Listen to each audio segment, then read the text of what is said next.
what I wanted to talk about is our Torah portion. This last week, we talked about the curses and the blessings that the Most High has given to Israel. And one of the things that we don't understand as a people is that we're not just under a covenant with Him, but we're attached to what he call the Allah, which is the oath, which is a yoke that's upon our neck. That He swore if we don't do what He asks us to do, then automatically what's going to kick into this oath are these curses that He's going to put on us.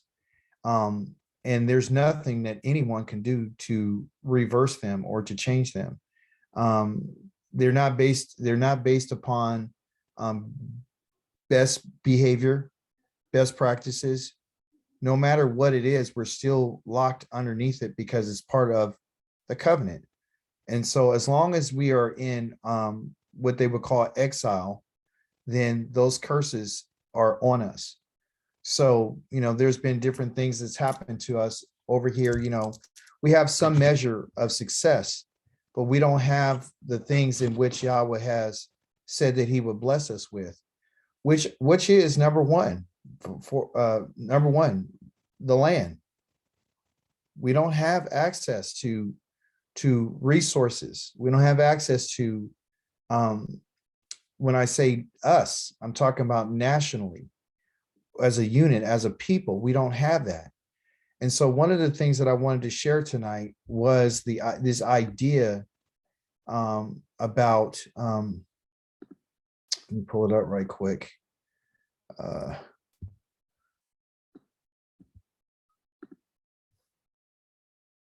I'm gonna read something right quick. Let me see.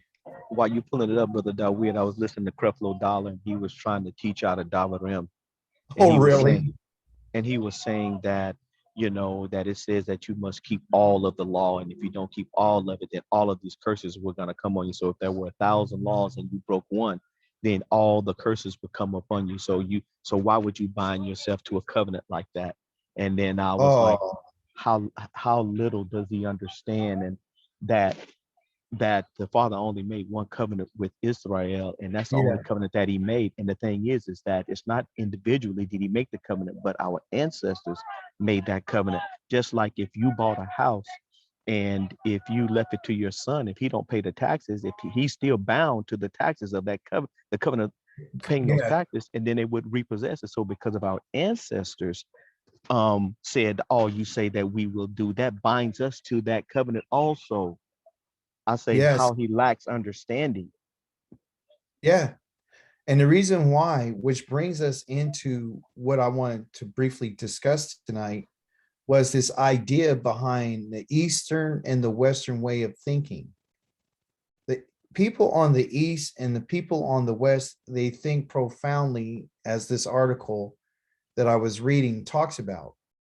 It's just they're two different ways. So his mindset and what he's thinking is coming from a Western mindset. It's not coming from an Eastern mindset. But I wanted to share this with us right quick. I want to read a little something to us to kind of, before we go into our Torah portion, right quick. It says Eastern and Western cultures are dramatically different in a variety of ways. The types of food that's eaten, the architecture, philosophy, mannerisms are all examples of how different styles of thinking can produce drastically different ways of life. Okay.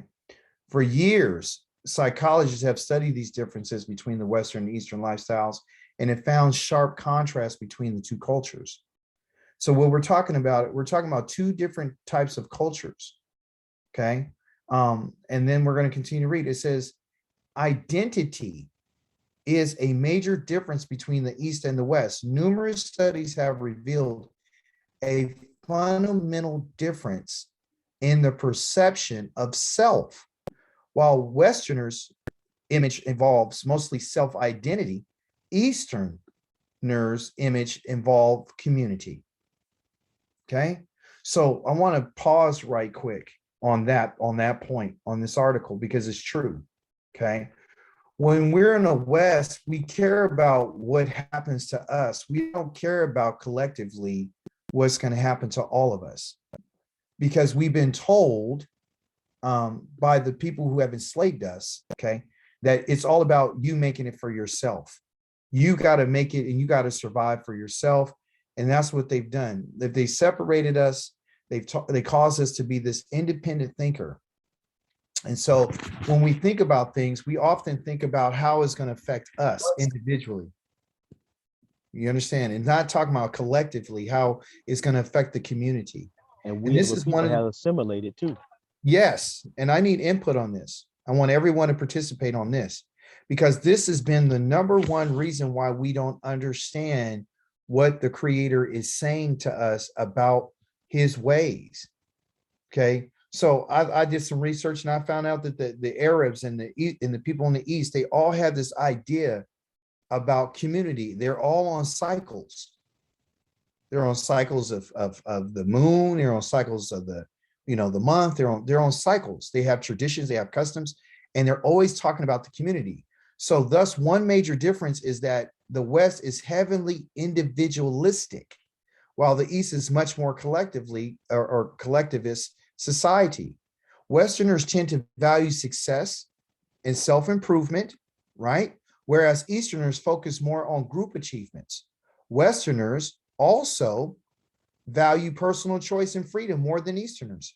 It's always about what they want. It's always about how things affect them and what their personal choice is.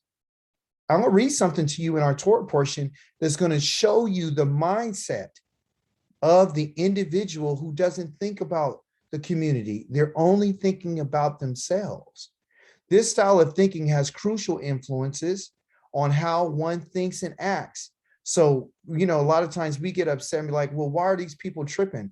Why aren't these brothers out here on this IUIC and all this kind of stuff? Why are they thinking like this? Why are they acting like this? It's because their style of thinking has been influenced by the place that they've been. So from family life to workplace, individualistic and collectivist. I got to move this out of here right quick. Collectivists, can't see the article.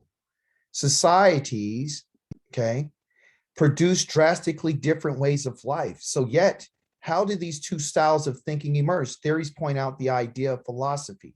So Eastern cultures, the idea of unity and harmony have dominated. They have dominated for generations. In Western cultures, the idea of independence was praised. He says both style has its benefits and one is not better than the other. Okay. I would argue that because that's his opinion, but from both cultures, people can learn from one another, which is true. So one of the things that I wanted to bring out is that the way that we think is how we respond to different things. Okay. And so that has been the problem with Israel. Israel has been saturated on this culture, on the things that are from the West.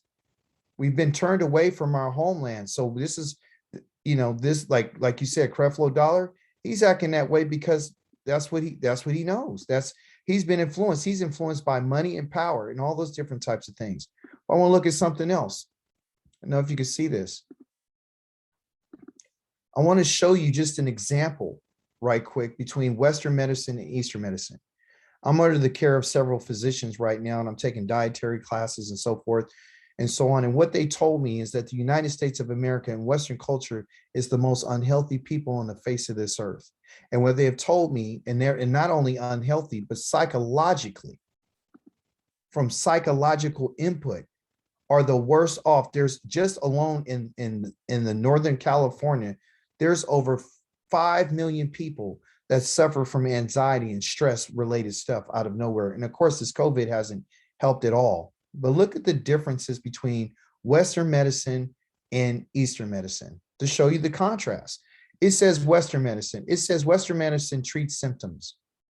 That's what they do. Okay. What does the Eastern do? The Eastern doesn't treat symptoms. Guess what they do? They discover the underlying root cause of symptoms and they treat the initial problem. They don't treat stuff that they just, well, this is a symptom. They go in and they actually find out what the root is, what the root cause of a symptom is, and they treat the initial problem. So this over here is just dealing with that which is topical. They don't get down to what the root of something is. That's like if lung disease is causing you a cough, they treating the cough rather than the lung disease. Exactly. They don't even try to find out what caused the lung disease. Right. They don't care. So this is the Western mindset along with their medicine versus the Eastern. We see that they treat symptoms. And isn't that what Christianity does? Instead of them dealing with the causes of where all this came from, they don't want to deal with the cause. They don't want to find out what the root problem is. So in Hebrew, as we know in our language that we've been studying, everything has a root. And there's a root cause to a lot of our problems, okay? And this is the very word that I want you to focus on tonight. The root, not the symptom, the root problem. And it says this, they utilize drugs and surgery to eliminate or control the symptoms. What is the Eastern medicine? They utilize naturopathic herbs, that which comes out of the ground, acupuncture, cupping, massage, and hormone therapies. We know massage has to do with the physical. We know the cupping has to do with massage, physical. We know the acupuncture is hitting the meridian lines in the nervous system. So you see what I'm saying? So just this right here is evidence again to the fact there's contrast between the two mindsets. Okay, so since we've been over here in the Western mindset, dealing with Western medicine, a lot of people, our people don't want to have nothing to do with this. They don't want to talk about it. They don't want to explore it. They don't want to find out what the root problem is. We just want to be superficial and deal with things as they come along. And that's where the problem is. Okay, because the Hebrew word, okay, so right now, I'm going to put it up right here. This is where we started. We started right here. And then what happened is we got exiled to here. This is why we have all the problems we have. Okay. And so we were in captivity when we came over here. Therefore, since we're in captivity, we are actually called captives. We're captives here. This is not our land. This is not, we were brought here. But a lot of us have gotten comfortable here. And now we think we're citizens because we have a birth certificate or because we have a driver's license or because we have a job here. We're captives. And Yah says that you're exiled. You're exiled here. That's where we're exiled. We're exiled here. Okay. Now, not only are we exiled, okay, but Yah says that we need to do something, and it's in Hebrew called shuv. And shuv has to do with the idea, it's S-U-B, but it's actually, they pronounce it shuv with a V sound, okay? That B gives you a V sound, shuv, okay? Shuv means to turn. So if we were sent here, Yah's asking us to turn back to this way of thinking. That's what you and I are supposed to be doing. So, and the only way, go ahead, Key, what'd you say? To return. Yes, to return, to shoot, to return, to go back to where you come from, which is to go back to your roots. We need to, like you said today, Aki, you said we need to turn back to our ancient ways of our fathers. Okay. So right now we've been over here and we've been thinking everything. We eat Western, we think Western, we're everything. You know, we don't see ourselves in the state that Yah sees us because we're blind. We don't have eyes to see how bad our situation really is because we've only been dealing with symptoms and we haven't looked at the root cause. That's why Yah sent us here, is to find out what is the root cause of Israel's problems. We don't get our problems by treating symptoms. Well, you know, I got an anger issue. It's just because my wife made me mad. No, there's something else going on. That's just a symptom. That's all that is. We got to stop sugarcoating it and putting stuff on it so we can make ourselves feel better. Because this idea of treating a symptom gets you a little bit of relief right now, but it doesn't deal with the problem. The problem is deep.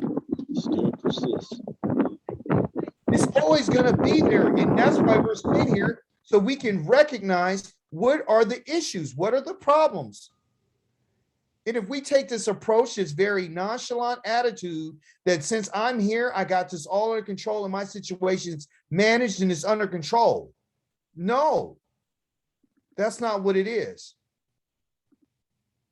Let me show you something else. That was Malachi.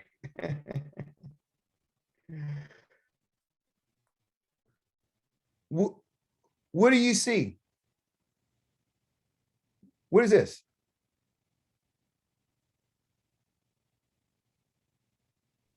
Just a mixture of colors on a painting. Okay, I'm gonna tell you what it is. Because guess what it's called? What's that? It's called abstract.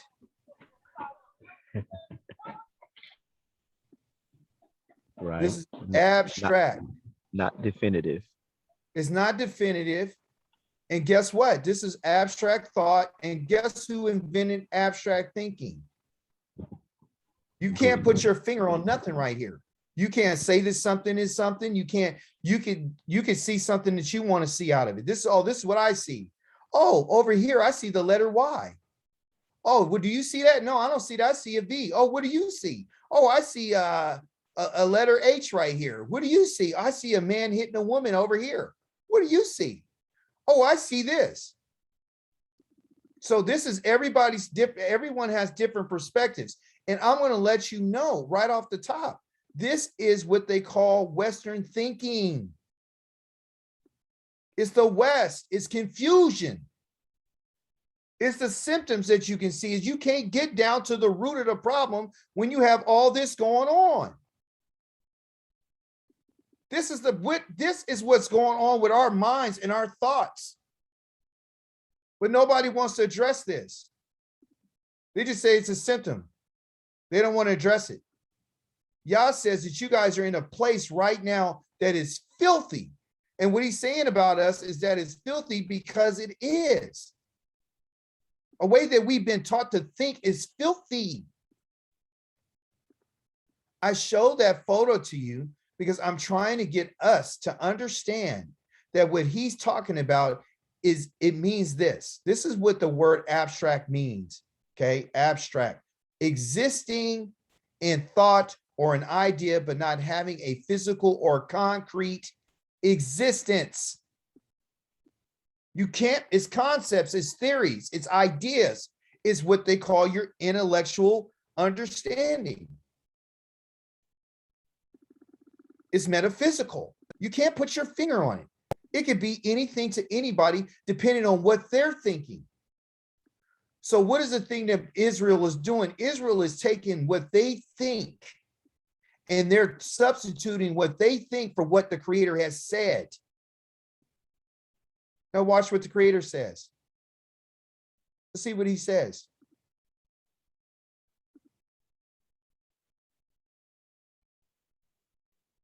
Deuteronomy chapter number 29, after the curses that he said that would happen to us. And look at what he says. This is the first thing he says. He says, these are the words of the covenant which Yahweh ordered Moshe to make with the people of Israel in the land of Moab, in addition to the covenant which he made in Korev. So this is the second generation. Then Moshe summoned all Israel and he said to them, you saw everything that Yahweh did before your eyes in the land of Egypt to Pharaoh, his servants, and all his land. They saw it physically. The great testing which you saw with your own eyes, because eyes mean you're a witness to it, you have knowledge of it, and the signs and those great wonders. Nevertheless, to this day, Yahweh has not given you a heart, which is a mind to understand, to know, to yada, and eyes to see or ears to hear. What? He hasn't given them what? He hasn't given them a mind to understand and eyes to see, because that's what you use your thoughts for, and your ears to hear, to bring in information. So and this is not talking spiritual, it's physical. He says, listen how he describes it. I led you 40 years in the desert. Neither your clothes on your body or the shoes on your feet wore out. Physical. Physical. You didn't eat bread, you ate manna. You didn't drink wine, you drank the water. or any other intoxicating liquor. They didn't have any bread staples. They didn't have any grain. They didn't have none of this stuff. So that you would know that I am Yahweh, your Elohim. So if we stop right there, you're telling me that they didn't have enough, God didn't give them mind to understand this? He said he didn't give it so they can understand the what? What? That I am Yahweh. How do you know that Yahweh was with you?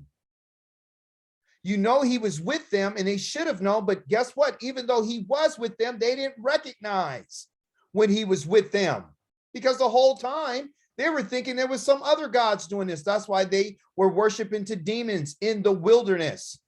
They didn't leave their gods that they had in Egypt because they thought those gods were the gods that were doing this. They actually believed that the golden calf was the gods that delivered them out of Egypt. They believed this stuff. Yah did not, so they couldn't recognize when Yah was with them. They could not recognize it. Because why didn't their clothes wear out on their body? Why didn't their shoes wear out? Why is he talking about these physical things about clothes and shoes, and talking about physical things of bread and physical things of not drinking any wine but water and intoxicating liquor, so that you would know?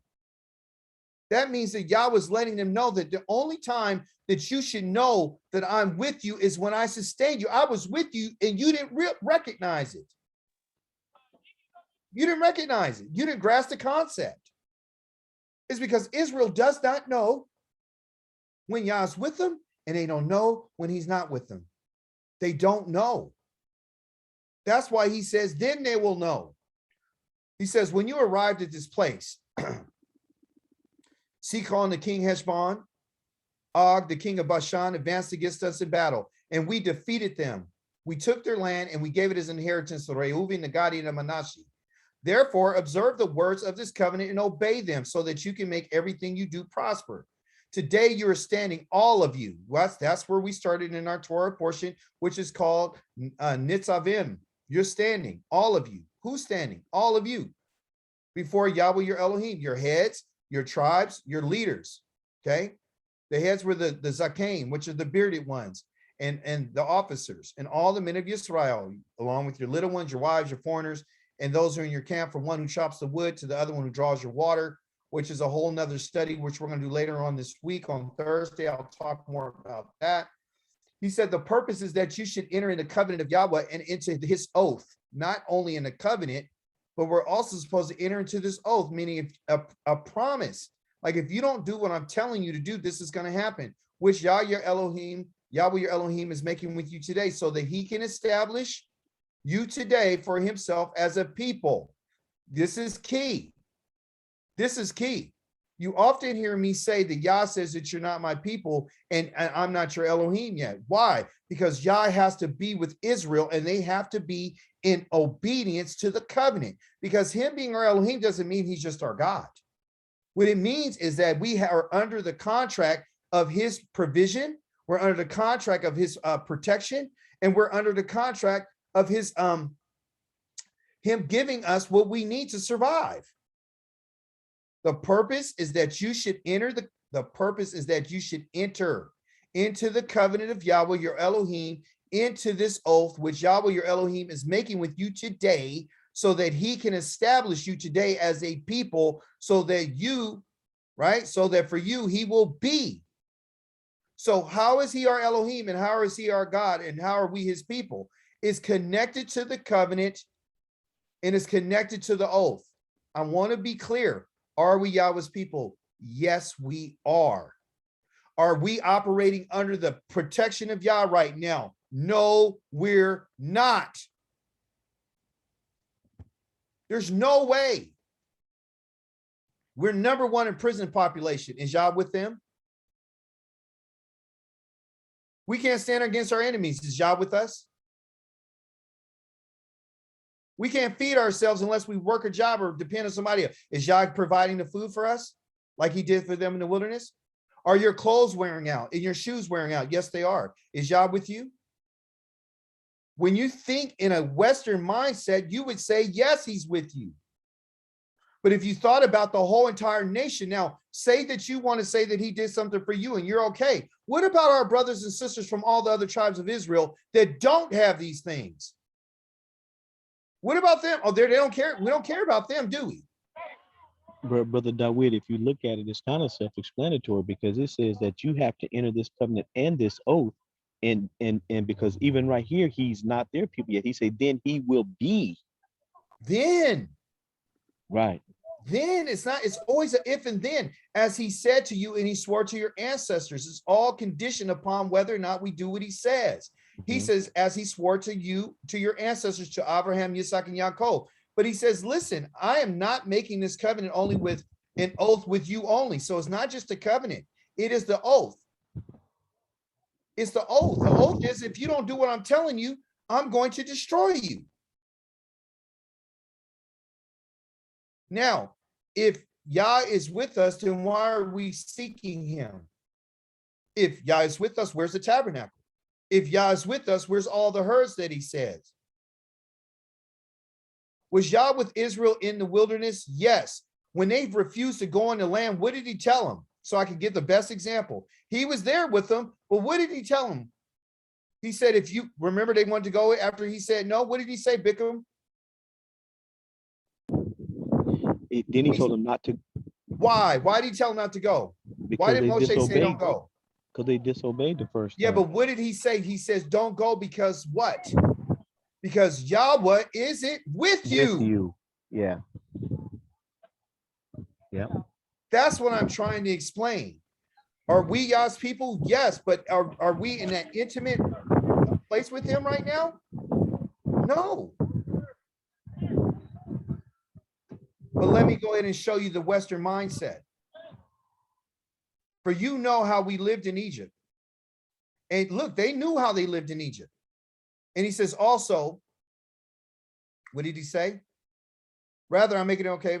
16, for you know how we lived in the land of Egypt and how we came directly through the nations you passed through. And you saw the detestable things and their idols, their stone, their silver, their gold, which they had with them. So let there not be among you a man, a woman, a family, or tribe whose heart turns away from Yahweh to go and serve after these other gods of those nations. Don't let there not be among you a root. A root, as we saw, I'm not dealing with symptoms. We're going to deal with the root that bears bitter poison and wormwood. This word bitter right here has to do with the idea of rebellion. The Western mind is in rebellion to Yah's ways. Because it's not about the community. It's about you. It's about how you're doing. It's about your experience. And we're going to see about this root right here. This root is a person that when he hears the words of this curse, he says, listen what he says. He blesses himself secretly, say, I'm going to be okay. I'm going to be all right. Even though I will stubbornly keep doing whatever I want to feel like doing. You think that it's just that range of him just saying that? Guess what Yah's telling us? And even in the Hebrew, it says this. The person who says this is the person who says, I'm not cursed. I don't have to listen to the curses because I'm not cursed. I'm doing fine. That's that person. That person right there is the one says, guess what? I'm okay. That's dangerous. I will be all right and I'm all right. What are they doing? That's a person who's in rebellion against Yah. Because I'm going to tell you something. If you and I are going around saying that we're not cursed, and we're going around saying that he's with us, and we're going around saying that he told us that when you're there, I'm going to destroy you. And when you get there, you won't stand before your enemies, but you say that I'm with you. I don't have a sanctuary among you, but you say I'm with you. You say that's done away with. I'm doing fine. Well, guess what Yah says? That person right there that's going to do what they want to do is the one who's in rebellion against me because they don't serve the God of this in particular Torah. The person who thinks like this is not a person that's following Yah. Everybody who belongs to Yah says, I'm under a curse right now. They don't go around and say I'm free. They say our people are captives. They don't rebel against what Yah said. Yeah. The person who thinks like this The person with this attitude is the person who worships idols. Because this is what he's saying. He will bless himself secretly and saying to himself in his thought life that I will be all right, even though I'm severally doing whatever I feel like doing. He ignores the curse. Yah says he hears the word of it, but he says, I'm okay. And guess what he says? He says, so that I, although a dry and sinful, can be added to the water, because I'm Israel. I'm part of the group. I'm going to be fine. I'll be part of them and I'm going to be fine. But guess what? Yah will not forgive him. Yah's not going to forgive this person. He will not forgive. Rather, the anger and the jealousy of Yahweh will blaze up against that person. Then he says again, every curse written in this Torah will be upon him, and Yahweh will blot out his name from under heaven. Why is Yah going to do this? Yah's going to single him out. Why? Because he singled himself out. He says, hey, I'm part of this group, but guess what? What you're talking about doesn't apply to me. I won't be affected by this. This is what it is. I'm going to do what I want to do and nothing about what the Creator said. Yah is going to single him out because he singled himself out, and from all the tribes of Israel to experience what is bad and all the curses of the covenant that's written in the book of this Torah. And when the next generation, your children will grow up after you, and the foreigner arrives from a distant land and sees the plagues of this land and the diseases which Yahweh your Elohim has made sick, and that whole land has become burning sulfur and salt, meaning there's nothing growing there that is not being sown, that isn't being sown or bearing crops or even producing grass, like the overthrow of Sodom and Gomorrah, Admah and Zavanyom, which Yahweh overthrew in his furious anger. That's what that land's going to be. Then all the nations will ask, why did Yahweh do this to this land? And what's the meaning of such furious anger, frenzied furious anger? The people are going to answer, because they abandoned the Torah of Yahweh. So what did we learn? We learned that Yah is going to take it out on the land. Question. Just one question. Is Yah in the land? No. Has the land been growing crops? No. So if the land is not growing any crops, and the land is not being fruitful, and the land is not getting any rain, and the land is not flourishing, and there's no people living on the land, then why do you and I think that he is with us? How could he be with us but not with the land?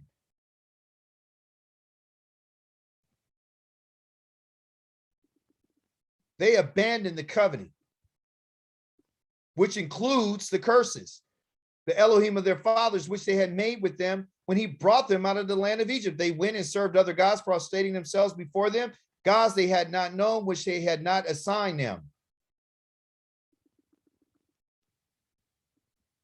Let me show you what the Holy One of Israel has said.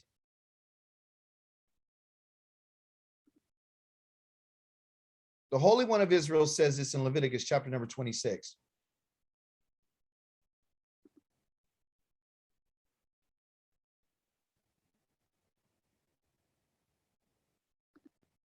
Very telling. This is very telling. He says this: you're not to make yourselves any idols, erect a carved statue, a standing stone, any place, carved stone, anywhere in the land, in order to bow down to it. We all know that. He says, I am Yahweh your Elohim. He says, keep my Shabbats, revere my sanctuary, for I am Yahweh. If you live by my regulations and observe my commandments and obey them, then I will provide you the rain you need in its season. The land will yield its produce, and the trees in the field will yield their fruit, if you do what Yah says. You do that, I'll provide the rain. I'll provide the yield, its produce, and I will give it what it needs in its season, and it will yield its fruit. That's for obedience. Your threshing time will extend until the grape harvest, and your grape harvesting will extend it to the time for sowing seed. I want to give you a backdrop on this. What is he talking about? He's talking about land. If you obey me, you will eat as much food as you want and live securely in your land. Why? Because Yah is with them. I will give you shalom in the land. You will lie down, go to sleep, unafraid of anyone. I will rid the land of wild animals. The sword will not go through your land. Why? Because he's with them. You will pursue your enemies and they will fall before your sword. Why? Because Yah's with them. 5 of you will chase 100 and 100 of you will chase 10,000. Your enemies will fall before your sword. Why? Because I'm with you. I will turn towards you and make you productive. Why? Because when Yah's with us, this is what happens. The land produces, you become productive, you increase your numbers, and he says, and uphold my covenant with you. So the upholding of Yah's covenant and fulfilling what he said about the covenant, these things have to happen. 1, I will make you productive. 2, I will increase your numbers. If I do that, I'm upholding my end of the covenant. And the only way I can do that is if I give you rain. The only way you'll get the rain is if you do what I say. As a result of me upholding my covenant with you, because that's what the covenant is about. The covenant is about us eating. Do you understand? In increasing numbers, because it said, I'm going to give you a land and I'm going to give you descendants. You will eat all you want from last year's harvest. We don't have a harvest. I'll throw out remains of the old and make room for the new. I will put my tabernacle among you. When Yah is with us, he's with us.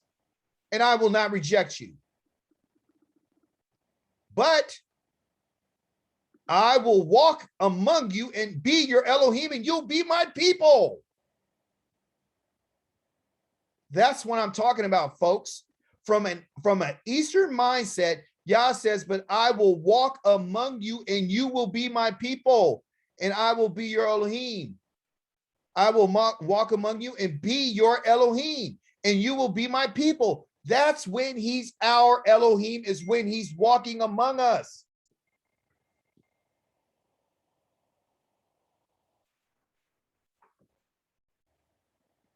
That's what it is. That's what he said. Is Yah walking among us? Anybody can answer this. Since he's with us, is he walking among us? No. Is his tabernacle among us? No. I am. So if this goes together, because this is where it's at, I will put my tabernacle among you. You see right there, let me clean it all up for us. Listen, I will put my tabernacle. There's a period right here, meaning that's the end of that particular line. I will put my tabernacle among you, comma. I will not reject you, comma, but I will walk among you and be your Elohim, comma, and you will be my people. End of thought. So for anybody to go, and this is why I'm telling you this, because I'm trying to get us out of this abstract thinking. We've been thinking the wrong way. Yah says, I will walk among you and be your Elohim and you'll be my people. Ezekiel chapter number 37 says this, when you're going to know that I'm with you is when my tabernacle is among you. I'm not with you. I am Yahweh, your Elohim, who brought you out of the land of Mizraim so that you will not be their slaves. I have broken the bars of your yoke so that you can walk uprightly. Why walk uprightly? Because when I don't want you walking with anything on your neck. Right now, you and I are under the yoke of an enemy, which we can find in Ezekiel chapter 34. He said, I'll pop the yoke off their neck when that day comes. And why does he want to walk? Do you think Yah is walking among us and we have a yoke on our neck? No. Because he's an Elohim who sets people free. He's the savior. But we've been taught a savior is a man who come and died for your sins. But we don't understand what a savior is. A savior is somebody who actually delivers you from your oppression. So you and I can walk upright. Yah will not walk among us if we're not walking uprightly. He doesn't deliver anybody so they can be down. So is he among us? Why, you got a yoke on your neck? No. But if you will not listen to me and obey these commandments, I'm going to tell you what I'm going to do. If you loathe my regulations and reject my rulings in order not to obey all my commandments, but can cancel my covenant, You canceled it. Then I, for my part, will do this to you. Let's see if this happened. I will bring terror upon you, wasting disease, chronic fever to dim your sight and sap your strength. Did it happen? Yes. You will sow your seed for nothing because your enemies will eat your crops. Did it happen? Yes. I will set my face against you. Your enemies will defeat you. That is because when Yah says, I set my face against you, it's directly connected to your enemies defeating you. Israel has been defeated because Yah has set his face against us.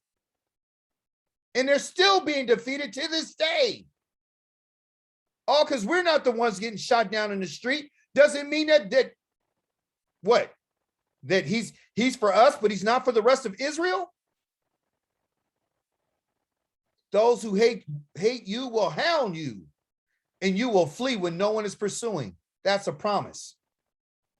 If these things don't make you listen to me, then I'll discipline you 7 times over for your sins. I will break the pride you have in your own power. I will make your sky like iron and your soil like bronze. You will spend your strength in vain because the land will not yield its produce or its trees their fruit. Again, it goes back to us getting what Yah says the produce is going to be and what's going to be the fruit of the field. Yes, if you go against me and don't listen to me, I will increase your calamity 7-fold according to your sins. I will send wild animals among you. Is Yah with them? No. They will rob you of your children, destroy your livestock, and reduce your numbers until your roads are deserted. If, in spite of all this, you refuse my correction and you still go against me, then I too will go against you. So what we know is that the Most High is not for Israel. He's not for Israel. The you here is talking to Israel. Yes, I will strike you 7 times over for your sin.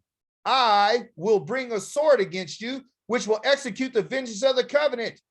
Is Yah with us? Oh, yeah, he is with us, but he's not in the way that everyone's saying he's with us. Guess what part of him is with us? The sword is with us right now. His sword. He said, I will bring the sword against you to execute the vengeance of the covenant, because you and I and our ancestors broke it. So how is he going to send a sword against us, but yet he's with us? It doesn't make sense. You will be huddled inside your cities. I will send sickness among you, and you'll be handed over to the power of the enemy. I will cut off your supply of bread. You hear this?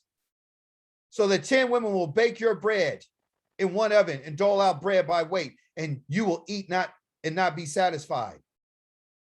And if not, for all this, you still won't listen to me, but go against me, then I will go against you furiously. And also I will chastise you yet 7 times more for your sins. You will eat the flesh of your own sons and eat the flesh of your own daughters. And I will destroy your high places and cut down your pillars for sun worship and throw your carcasses on the carcasses of your idols. And I will detest you. I will lay waste to your cities and make your sanctuaries desolate, so not as to smell of fragrant aromas. I will desolate the land. Has he done it? Yes, so that your enemies living in it will be astounded by it. Now, here's the kicker. Well, all that had to do with the land. We're not in the land, so what are you talking about? 33 tells you what's going to happen to people who did survive this. You I will disperse among the nations, and I will draw out the sword. When I disperse you to the nations, I'm going to chase you with a sword. Yeah, I'm with you with a sword. And your land will be a desolation, and your cities a wasteland, completely destroyed. Then at last, the land will be paid in Shabbats, as long as it lays desolate with, and you are in the lands of your enemies. You're in the land of your enemies, and the land will rest and be repaid its Shabbats. So since we're in the land of our enemies, is Yahweh with us? No. Yes, as long as it lies desolate, it will have rest, and the rest it did not have during your Shabbats when you lived there, because you don't live there anymore. because I put you out. And as for those of you who are left, I will fill their hearts with anxiety in the lands of their enemies. So are we talking about Israel? Yes. Yes. Israel has anxiety in the lands of their enemies. Is Yah with them? But he's with us, but he ain't with them. No, that don't make no sense. He's talking about us as a nation. The sound of a driven leaf will frighten them. Us. And they will flee as one who flees the sword, all of us, and fall when no one is pursuing. Yes. With no one pursuing, they, Israel, will stumble over each other. You will have no power to stand before your enemies because I'm not with you. Just like I told you not to go on the land, to go fight those people in the land that I told you to go into, you didn't go. I said, I'm not with you. I'm not with you. You don't have no power. But if somebody told you that I'm with you and you think you have power, you got another God. Because the God that I am is the Elohim that fights for my people. And I defeat their enemies when I'm with them, when they keep my covenant, when they're in good standing with me, and they've done what I've asked them to do, and they lived upright, and they don't have a yoke of iron around their neck, then I'm their Elohim. And the nations will know it. Among the nations, you will perish. Why? Because I'm not with you. And the land of your enemies will devour you. Why? Because I'm not with you. Those of you who remain will pine away in the lands of your enemies from guilt over your misdeeds and those of your ancestors. But when I'm with you, you will never understand your misdeeds. Then they will confess their misdeeds and those of their ancestors which they committed against me in their rebellion. Going back to the bitterness of being in rebellion against Yah and saying something that we're going to be an independent thinker. Remember the Eastern mindset and the Western mindset? Eastern mindset's about community. Western mindset is individualistic. So as long as he's doing something for me, I don't care about the community. I will never go around and tell people he's with me and I have his spirit because it's not true. If my brothers and sisters around the world can't have him, what makes me think I can have him? They will admit that they went against me. So you're telling me right now why they're in the lands of their enemies that they're supposed to confess and they're supposed to admit because they're in a rebellion against me? But I thought that I'm with you. That's what I thought. No, I didn't say I was with you. I said you're in a rebellion against me, and I told you to do something. I said confess and admit that you guys have been going against me. And guess what? If that's not clear enough, at that time, I will be going against them. Where? In the lands of their enemies.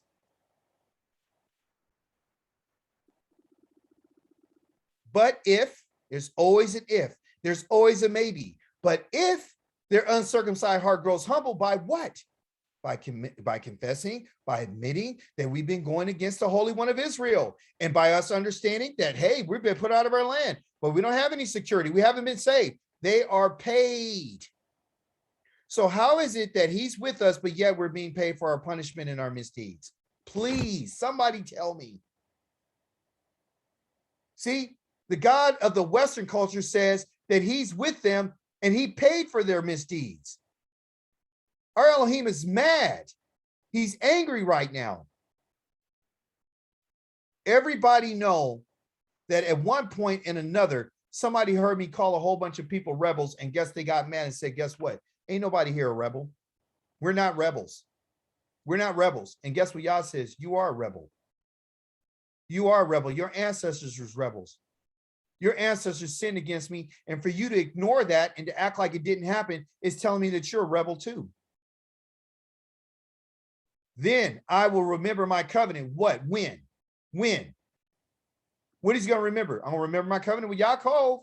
I'm going to remember my covenant with Yitzchak. I'm going to remember my covenant with Abraham. When? And remember the land. When? When this happens, grow humble. You don't grow humble going around celebrating. I see people dancing all the time, having a good old time. There's nobody making no confessions. Because why? Because God is with them. The God of the New Testament is with with their God. He's with them right now. The God of the New Testament has their God living inside of them.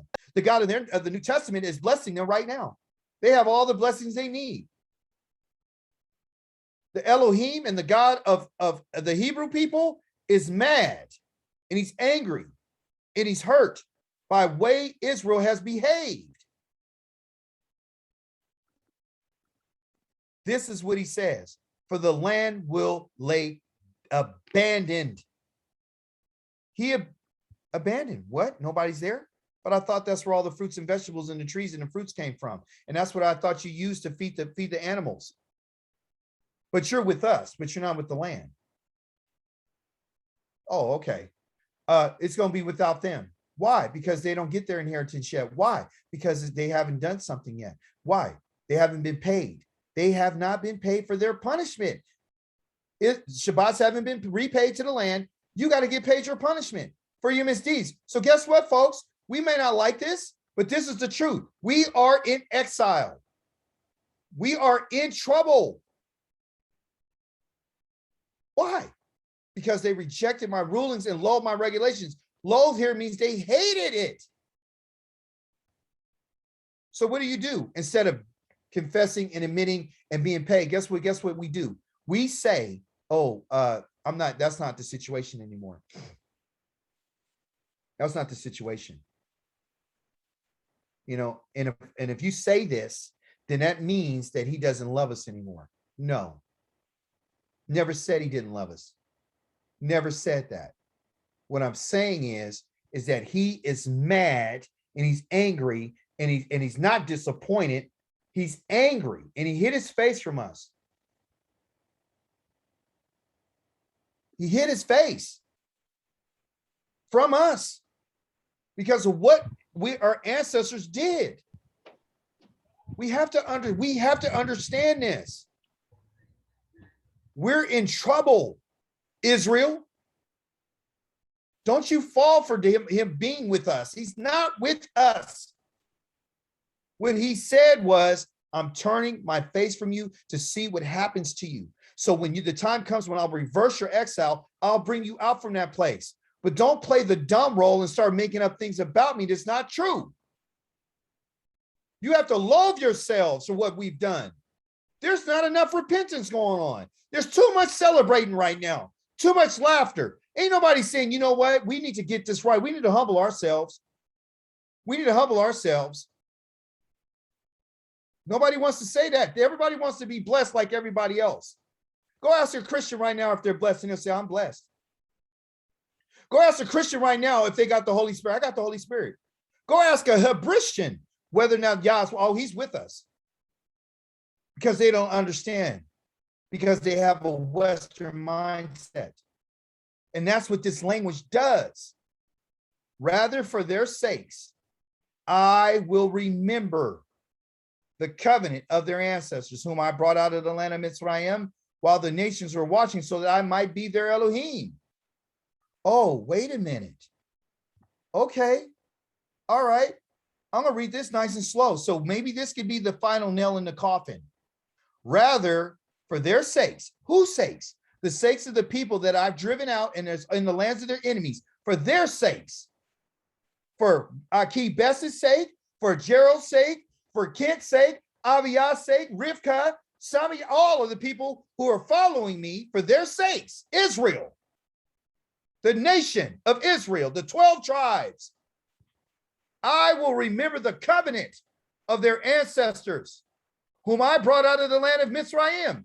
I want you to pay careful attention about what he's going to say next. With the nations watching. And what does it say? Somebody read it for me, please. So what? So that I may be their Elohim, I am Yahweh. Now, so what did he just tell us? What did he just say, Gerald? That he's not right now. He's not our Elohim right now. You and I believe salvation is somebody running a mouth. That's not salvation for Israel. Israel's salvation is being brought home to their soil and Yah giving us and cleaning us and then changing our hearts and our minds. and then restoring us back to our fortunes.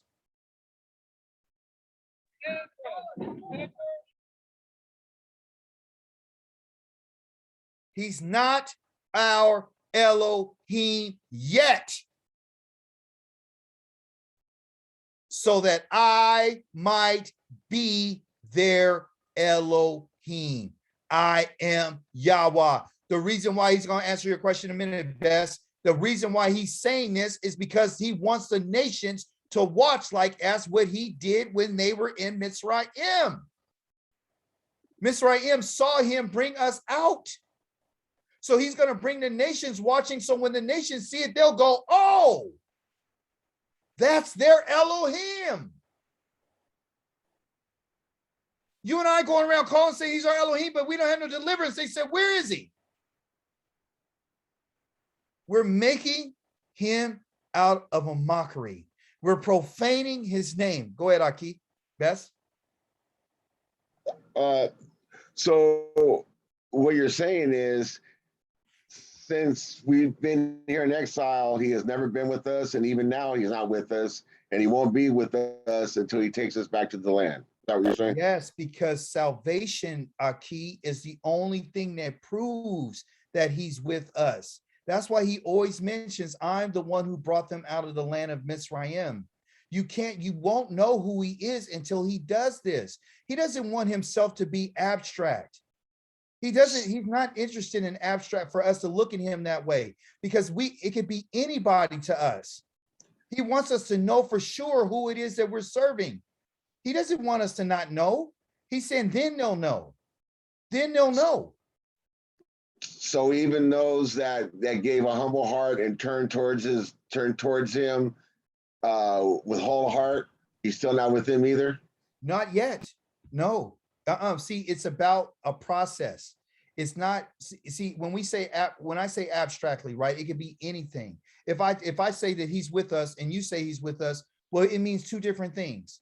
If someone across the country said he's with us, it can mean something for them. If somebody else in another country said he's with me and he's blessing me, then Yah says, well, he says this person said this person said this. We don't have the same story.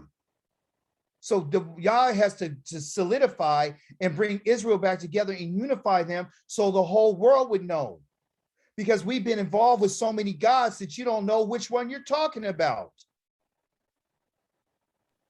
I see. So in your opinion, he has never blessed to nobody in Israel since we've been in isolation or captivity. Yes, because, and I'll show Nobody. you. I will not say it, but I will show you exactly that he just said exactly what you just said. He says it in the book of Hosea. Watch this. I'm not trying to discourage our people. I'm trying to encourage us to get our minds in the right place, because he's not playing with Israel. He's not playing with us. This is not a game. What he says is this. He says, say to your brothers, Ami, and say to your sisters, Rukami, right? And he goes on to talk about to rebuke your mother, right? Let her know what she's done. She's been a whore, okay? Listen, and I won't rush through it. He said, rebuke your mother, rebuke her, for she isn't my wife. She isn't my wife. I'm not her husband. So here's another example of when he cuts relationships. He's saying, hey, you've been behaving a certain way. Me and you're not together. That's what he just said. She's not my wife, even though he's married to her. And I'm not her husband. Why? Because she must remove her whoring from her face. She got to get rid of this whoring. And she has to get rid of her adultery between her breasts. Otherwise, I will strip her naked, place her as she was in the day that she was born, and make her like a desert, a place where, like a dry land, and kill her with thirst. Talking about the land. I'm talking about Israel. I will have no pity on her children. For why? They're children of whoring. Their mother prostituted herself. She conceived. They behaved shamelessly. She said, I will pursue my lovers who give me my food and water, my flax, my olive oil, and my wine. Therefore, I will block her way with thorns, and I will put up a hedge so that she can't find her paths. She will pursue her lovers, but she won't catch them. She will seek them, but she won't find them. Then she will say, I will go and return to my first husband. Remember, he just said, I'm not your husband. Because these things were far better for me than they are now. Why? because she's having a hard time. For she doesn't know it was I who gave her the grain and the wine and the olive oil and the oil. I who increased her silver and gold, which they used for Baal. Didn't we just read in Deuteronomy chapter 29, where Yah says he haven't given us a mind or eyes to see or ears to hear to let us know it was him who has been doing this for Israel the whole time? Well, here it is again. Israel didn't even recognize that Yahweh was the one because they were giving it to they thought the gods that they were serving were the ones that were giving them all this. This is why he says, then they'll know. So I will take back my grain. Okay. I will take back my grain at the harvest time, my wine in its season. I will snatch away my wool, my flax, given to cover her naked body. Now I will uncover her shame while her lovers watch, and no one will save her from me. Nobody. I will end her happiness, her festivals, her Rosh Kodesh, her Shabbats, and all her designated times. I'm getting all that because what's associated with Rosh Kodesh, Shabbats, and designated time is the fruits and the vegetables. I will ravage her vines and her fig trees, in which she says, these are my wages that my lovers have given me. She's saying that her gods that she served, her lovers, are the ones who gave her everything. They gave me everything. I'm blessed. But I will turn them into a forest. No pun intended, forest. And wild animals, we eat them. That's what he's going to do. And guess what else he's going to do? I will punish her for offering incense on her feast days to Balaam. So on those days that they have feast days, guess what she was doing?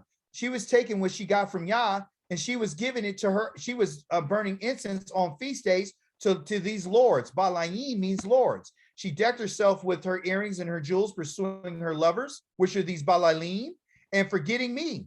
And says Yahweh, she forgot who I am. But now, what am I going to do to her? Now, this is the thing. He said, I'm not her husband. That's what he just said in verse number 2. I'm not her husband. She ain't my wife. But look what he says about her. He says, but now, this is what I'm going to do. I'm going to woo her. I'm going to bring her out to the desert. And I will speak to her heart, her mind. I'm going to talk to her. And I will give her her vineyards from there. And Ekar Valley as a gateway to hope. I'm going to woo her. I'm going to seduce her and bring her back to me.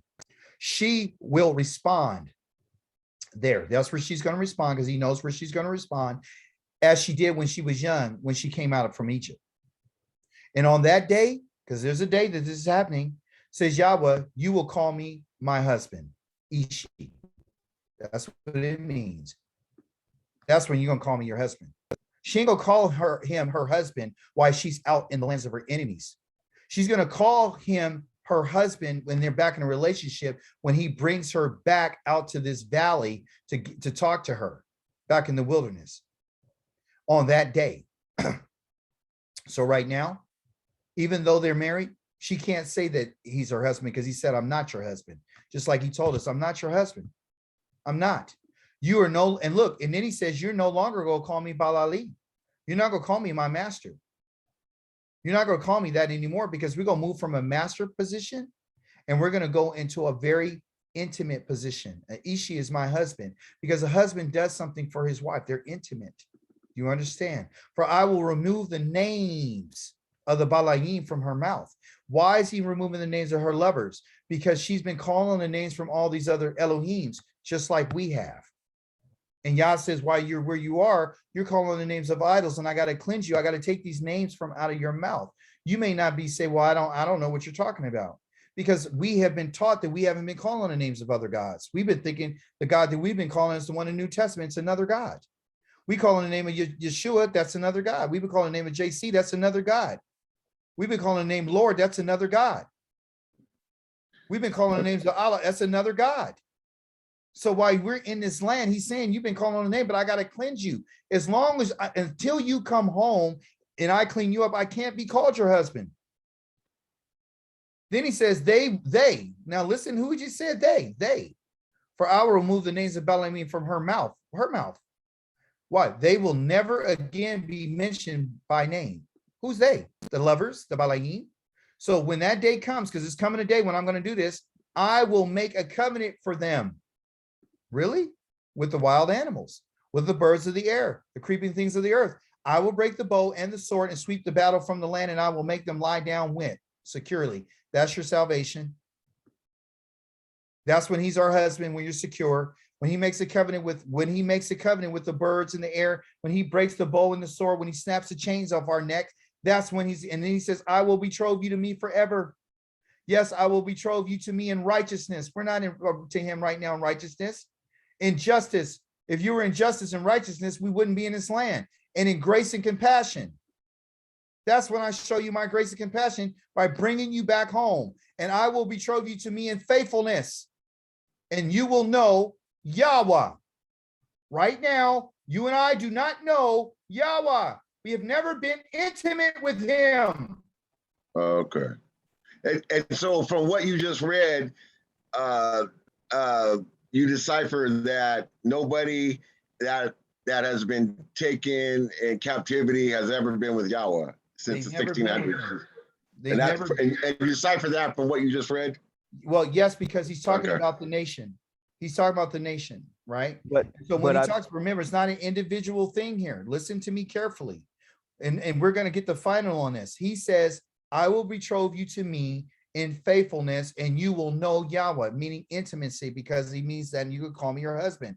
He says, when that day comes, I will answer. And listen how he says he'll answer. The answer is, I'm your husband now. I will answer the sky. And how's he going to answer the sky? And it will answer the earth. Well, who's going to answer the earth? The sky is. Well, how's it going to answer the earth? Well, the earth is going to do something. The earth will answer with what?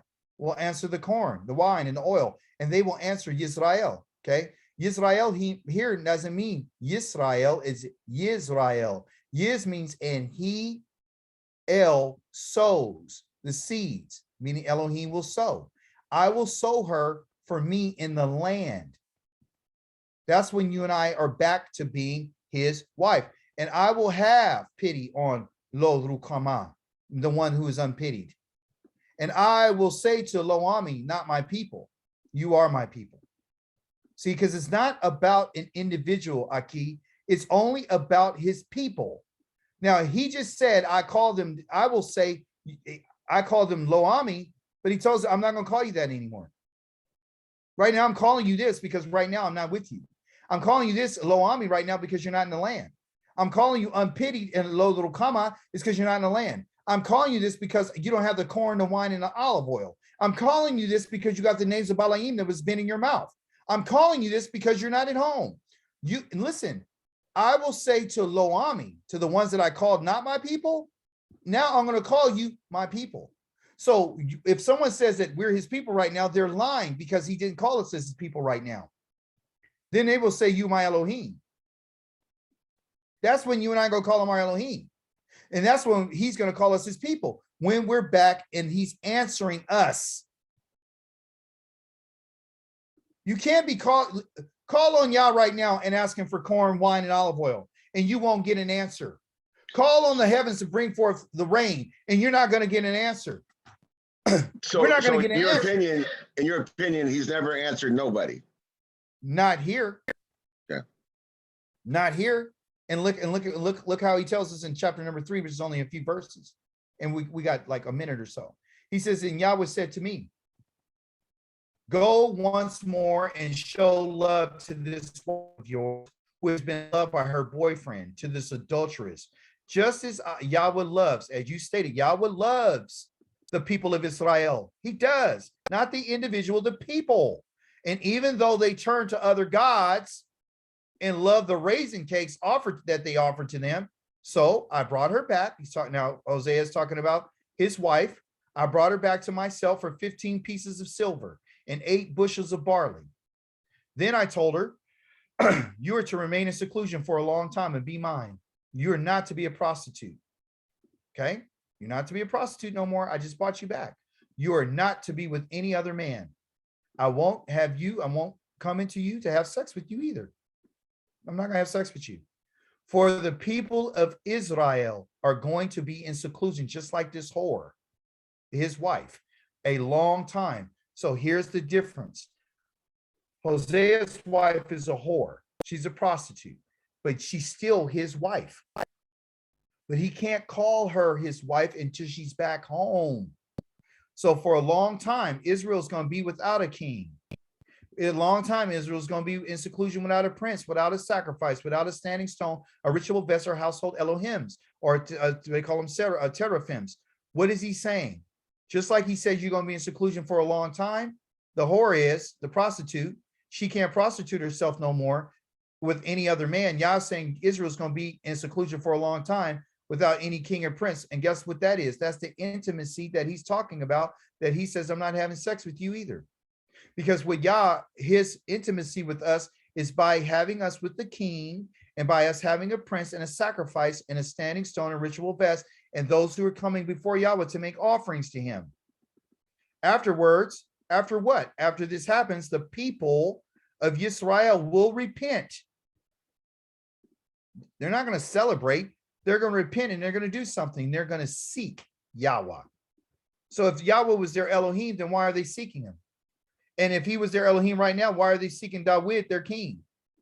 They will come trembling to Yahweh and his goodness in the what? The Akaret Hamayim. They're not coming dancing and singing. They're coming trembling to him. Has this happened? No. So has this time happened? No. Afterwards, in the last days, in the Akaret Hamayim, when Yah decides to do this in this day, just like Hosea brought his prostitute back home, Yah's going to bring his prostitute back home. You see? That hasn't happened yet. That's where we're having an issue. And reason why we don't understand this is because we have not been told and taught what Yah is talking about. We've been told that Yah has been with us this whole time. It's hard for us to understand that he's not with us. It's very difficult because we have food, we have clothing, we have shelter. So he's obviously with us. No, he's not. The difference between us and the rest of the world is the world would know that Yah is with us. Yah was with us, we'll be the Kohanim of the world. If Yah was with us, we would defeat all of our enemies. If Yah was with us, there would be a temple. If Yah was with us, we wouldn't go around and say that this other place is where his name is. If Yah was with us, we'll be able to have our offerings and our contributions. If Yah was with us, we'll be able to celebrate the festivals and show up and appear before him in Yerushalayim. If Yah was with us, we'd have Kohanim in place. If Yah was with us, we'd have the nations giving us the wealth of the nations. We would have people recognizing that we're the people of Israel if Yah was with us. So when we say that he's with us and these things have been happening, you and I are now been found to be changing Yah's what he said. Yah says that's not going to happen. That's not going to happen. I appreciate your zeal. I love your zeal, but it's not true. Well, he's been with people without all that stuff, though. That's what I'm saying. Okay, so let's get some examples of that. Noah. Okay, so he's with Noah, right? Yeah, he's been with Okay, Noah. so Without let all me that. ask you a question. I just want to ask you, did he have a tabernacle with Noah? No, Okay, so he wasn't with Noah. he was with Noah. No, he wasn't. Okay. He wasn't with Noah. Okay. Yeah. I just think that's You can probably say he was with Abraham, right? Opinion. No. See, I'm trying to get you to understand something. I'm sorry, go The ahead. covenant that Yah made with Israel is one contingent about him living among us. Mhm. It's by, listen, let me show it to you. Let me just show it to you. I think it's the context. Yeah, Yeah, that's what it is. Because for us, I believe that he has sustained us while Yeah. we've been here. He sustained thank us, you. but Yeah. I think it's just a different context that Brother Dawid is talking about being with us.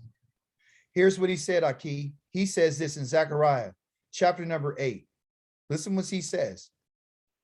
He says this.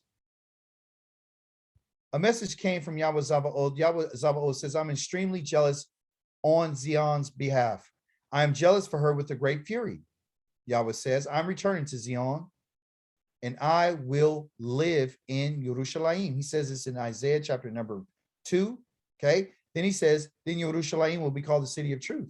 Mhm. Yahweh's mountain, the mountain of the Holy One, right? Yahweh says, old men, old women, once again, will sit in their open places in Yerushalayim. Okay. And each one is cane in his hands because of their great age.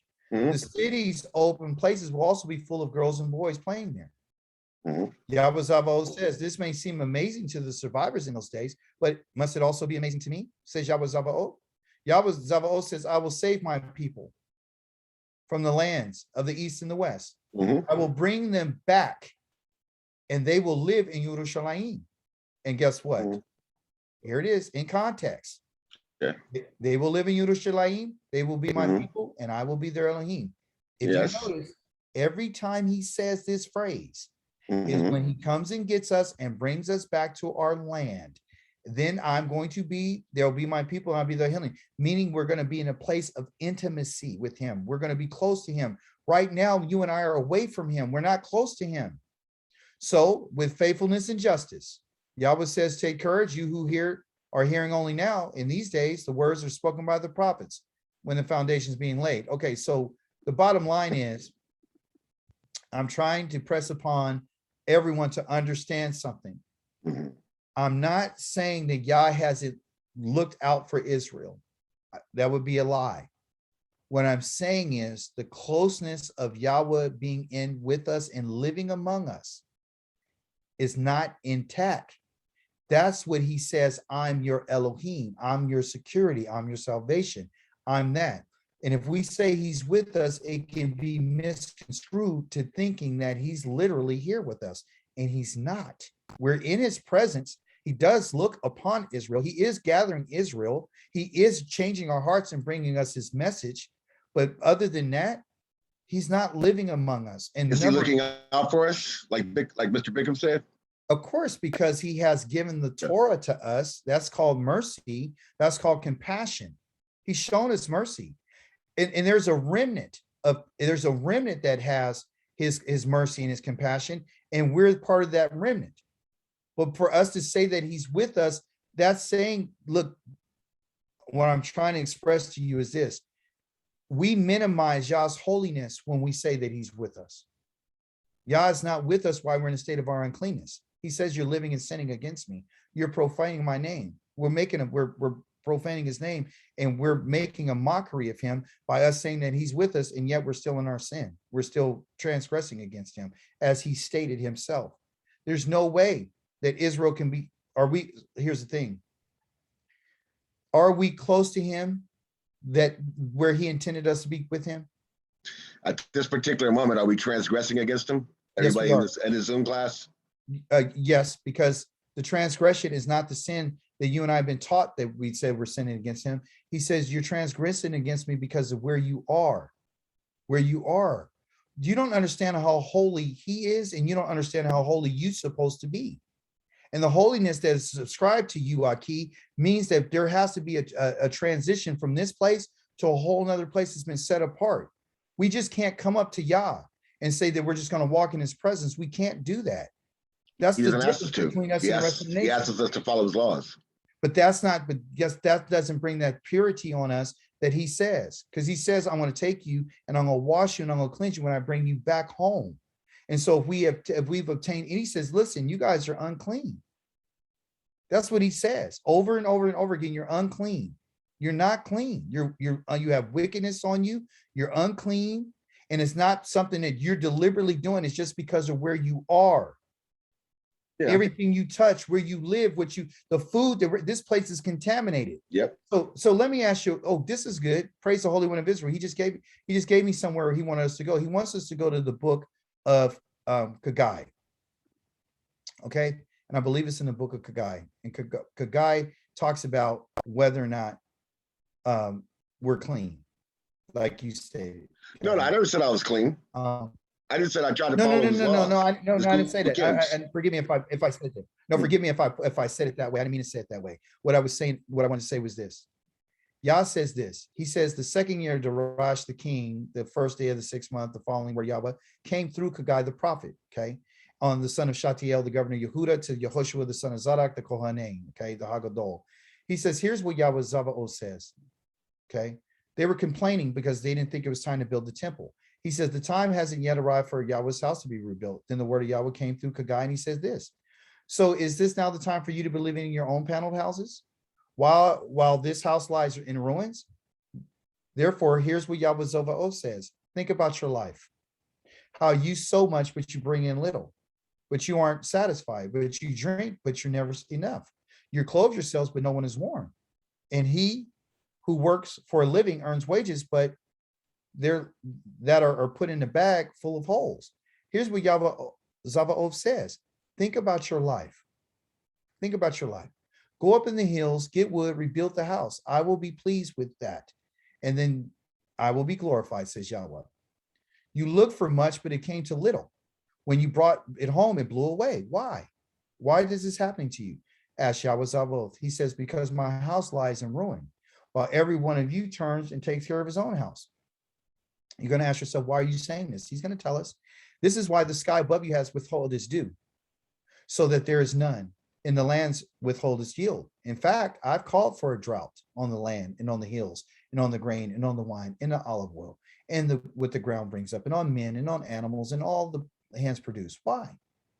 Then Zavaoth, the son of Shetiel, Yehoshua, the son of Zadok, the Kohanei Hagadol, with all the rest of the people, paid attention to what Yahweh, their Elohim, had said, and the words that could guide the prophet, since Yahweh, their Elohim, had sent them, and the people were filled with fear in the presence of Yahweh. Okay, so now I had to give you that backdrop on that.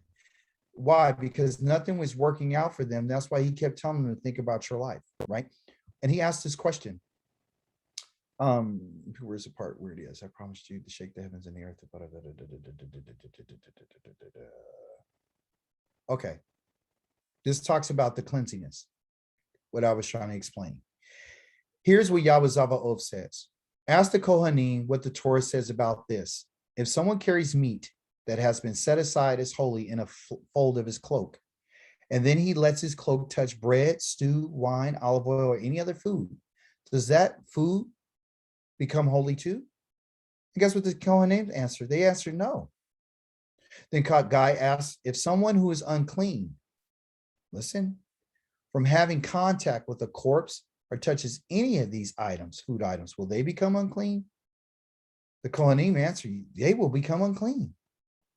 Listen, Kagai then said, that is the condition of this people. Now, these are people who just came back to the land. He says, that is the condition of this people, the condition of this nation before me.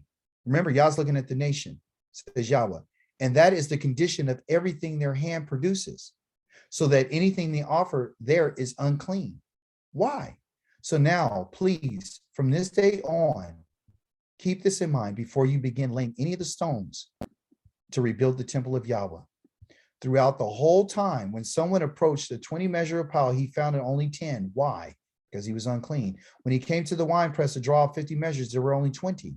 He said, I struck you with blasting winds and mildew and hail on everything your hands produce, but you still wouldn't return to me, says Yahweh. So please keep this in mind. From this day on, from the 24th day on this month, and from the day of the foundation of Yahweh's temple, consider this. There's no longer any seed in the barn, is there?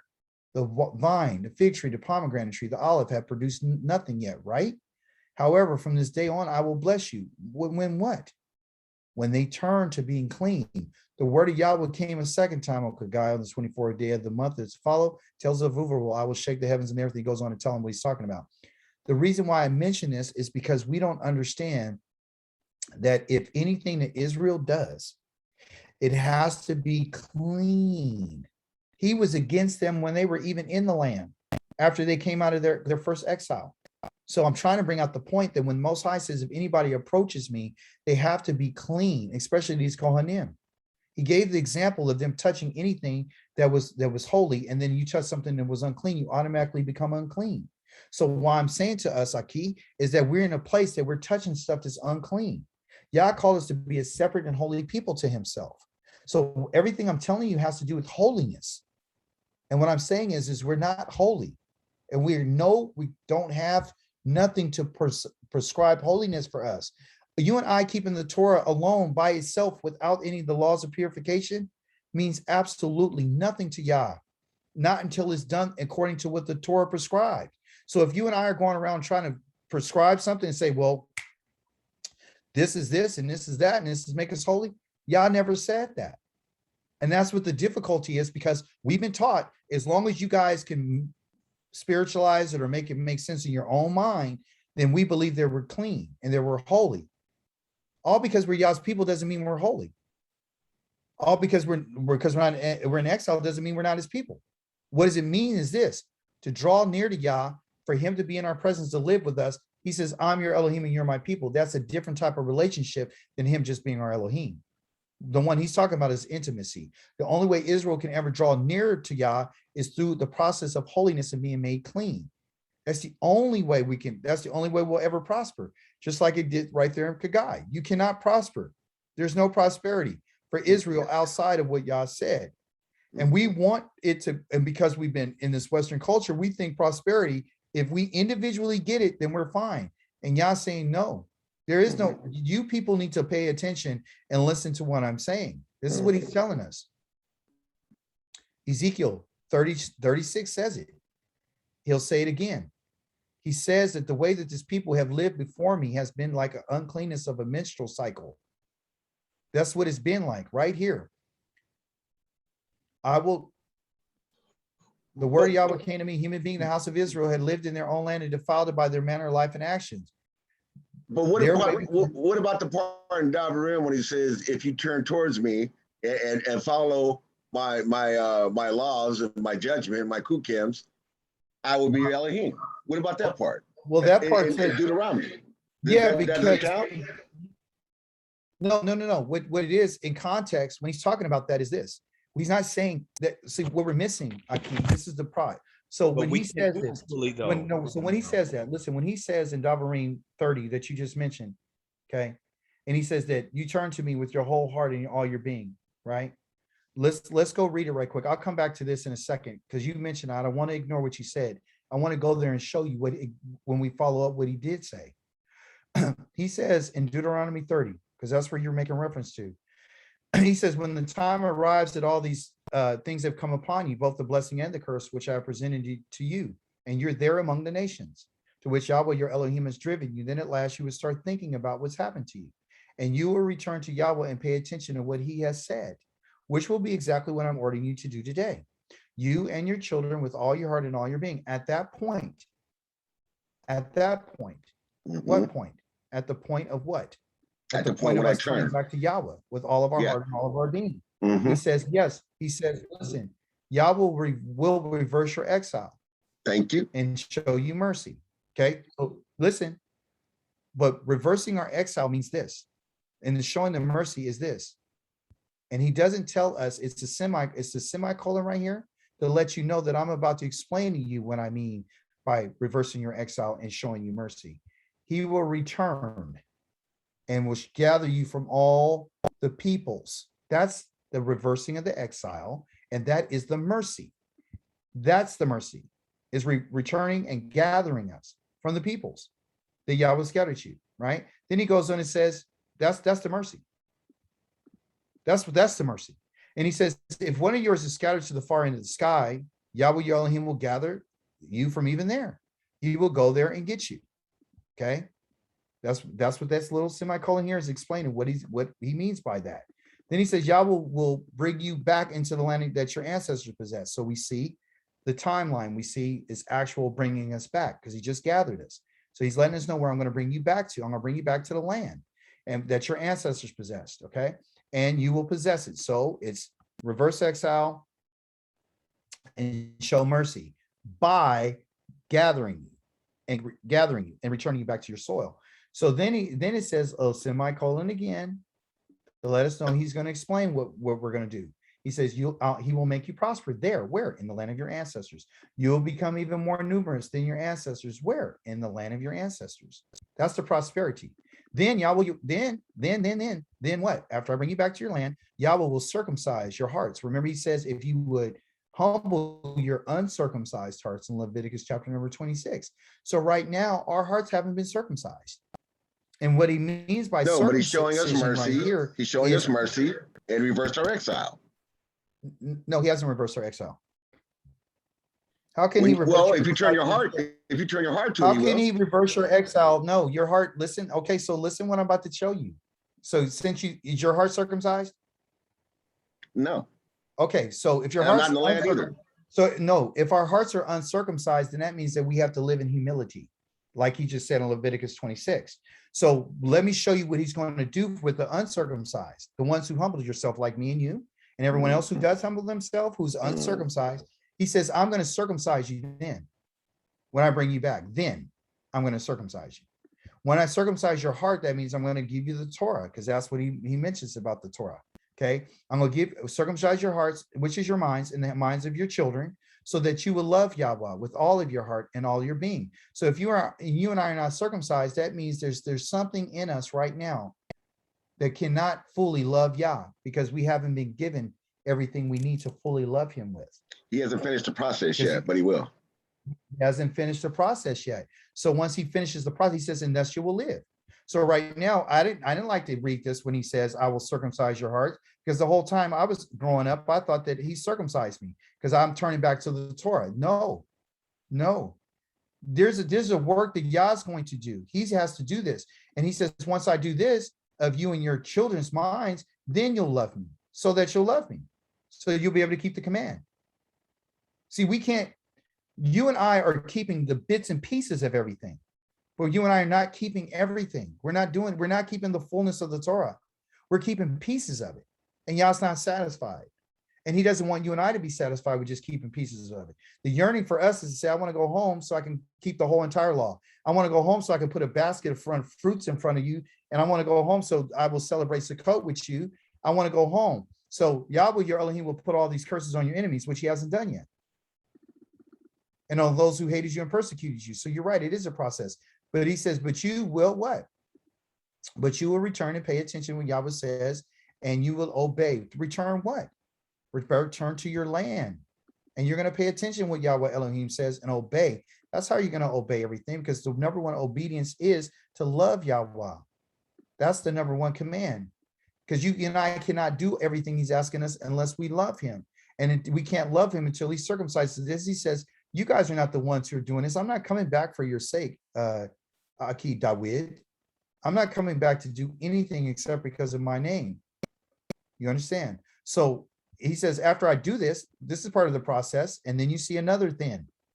Then what? After I finish circumcising your heart, after you return and pay attention to what I'm saying, after I go through the process of cleansing you, then Yahweh will give you more than enough in everything you set out to do. Now I'm going to bless your hand.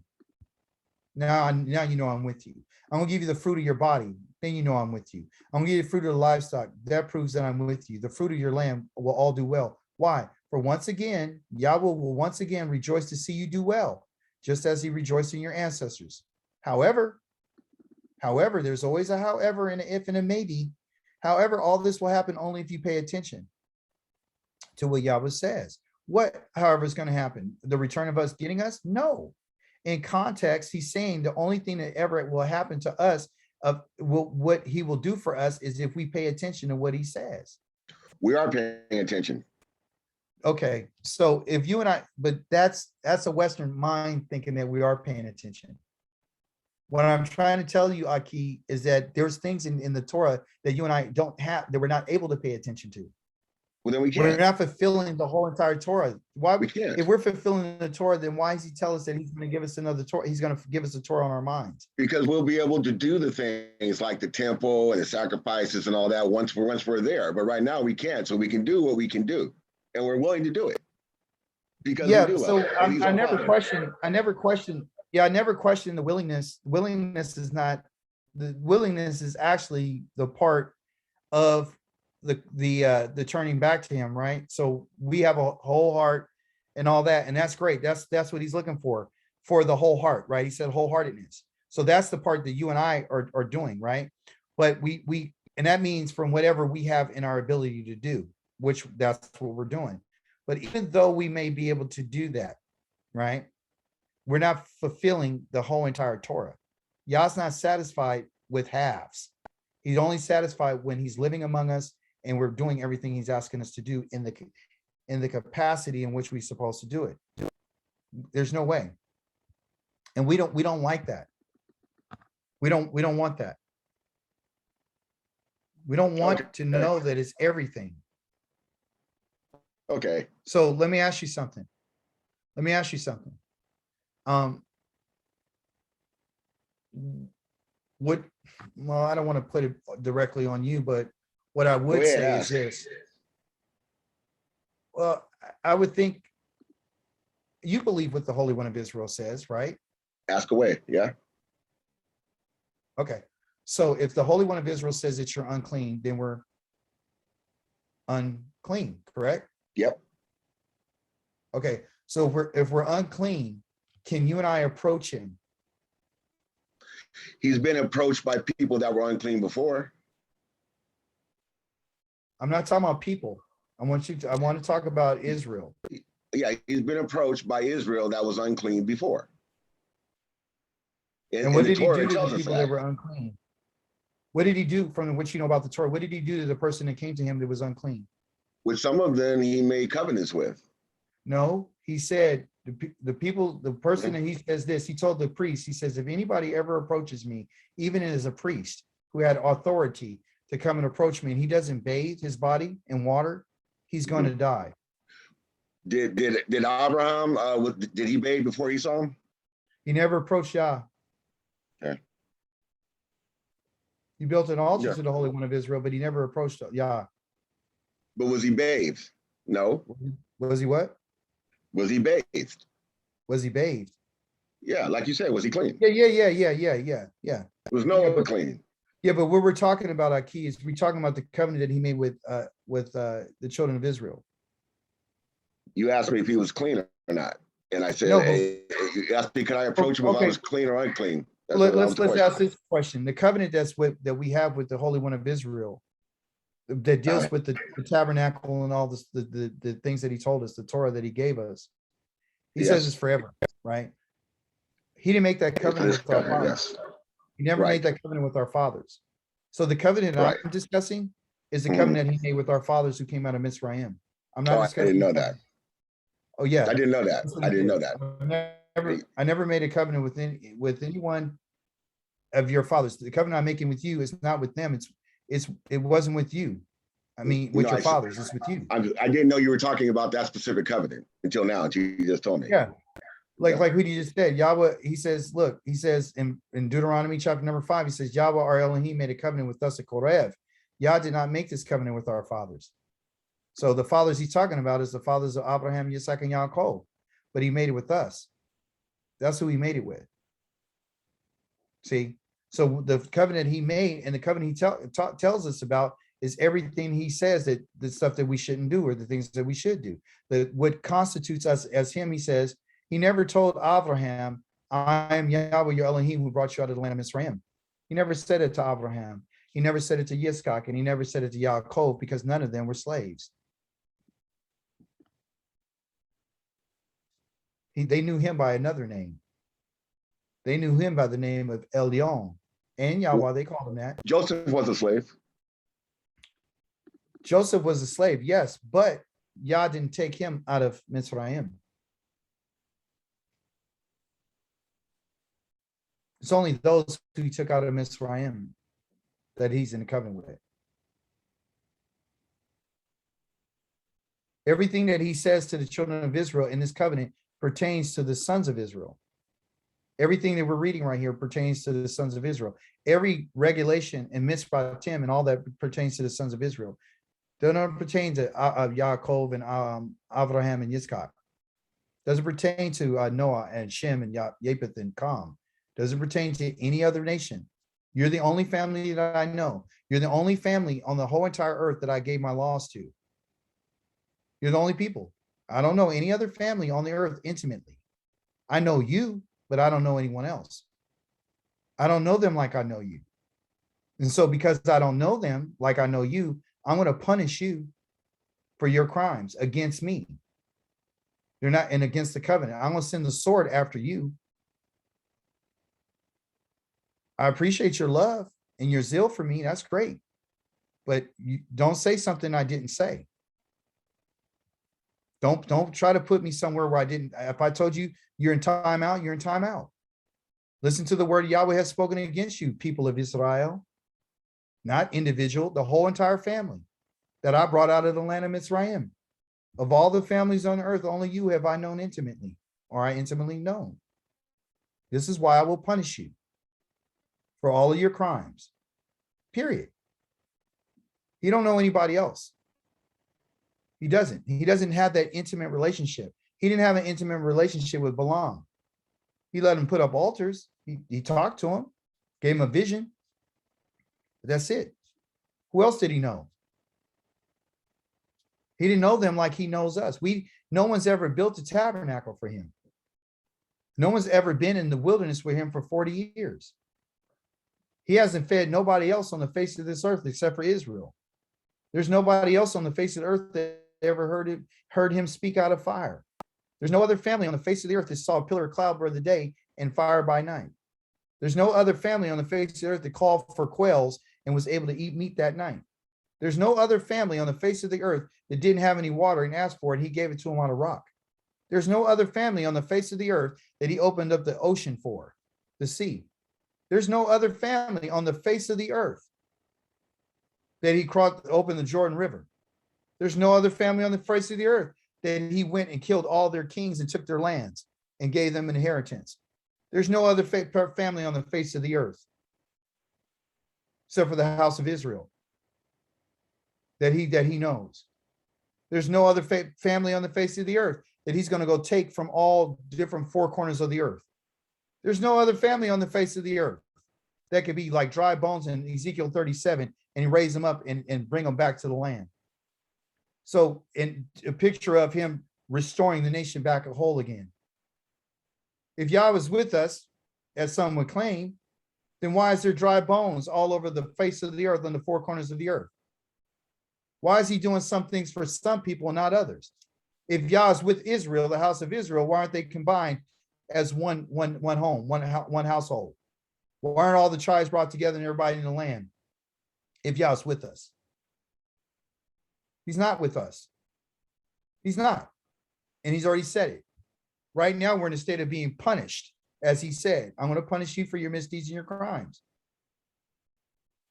But I don't want you guys to sensationalize and emotionalize because you feel in your mind. Because the Elohim that I am is the one who sent you into exile. And when you're in exile, you don't get the rights and the privileges of the land. And neither do you have me walking among you. And neither can you draw close to me until you go through a process of being restored and being brought back to being a clean people before me. Because the initial part of the contract was that you're going to be a nation of priests to me. That's what we're after. We're not after you just being a regular people to me. Do I have other people that will be my people? Yeah, I called other people my people. I told you that the Ethiopians are my people. I already said that. But I'm talking about who has a contract and intimacy with me. That me and you got this contract. That's me and you all day long. There's no one else involved in that. So he doesn't want us to get lost in the sauce. By us keeping the Torah, it's something that you and I are using to change our hearts. That's all it is for. It's not because we deserve anything. He tells us to loathe ourselves.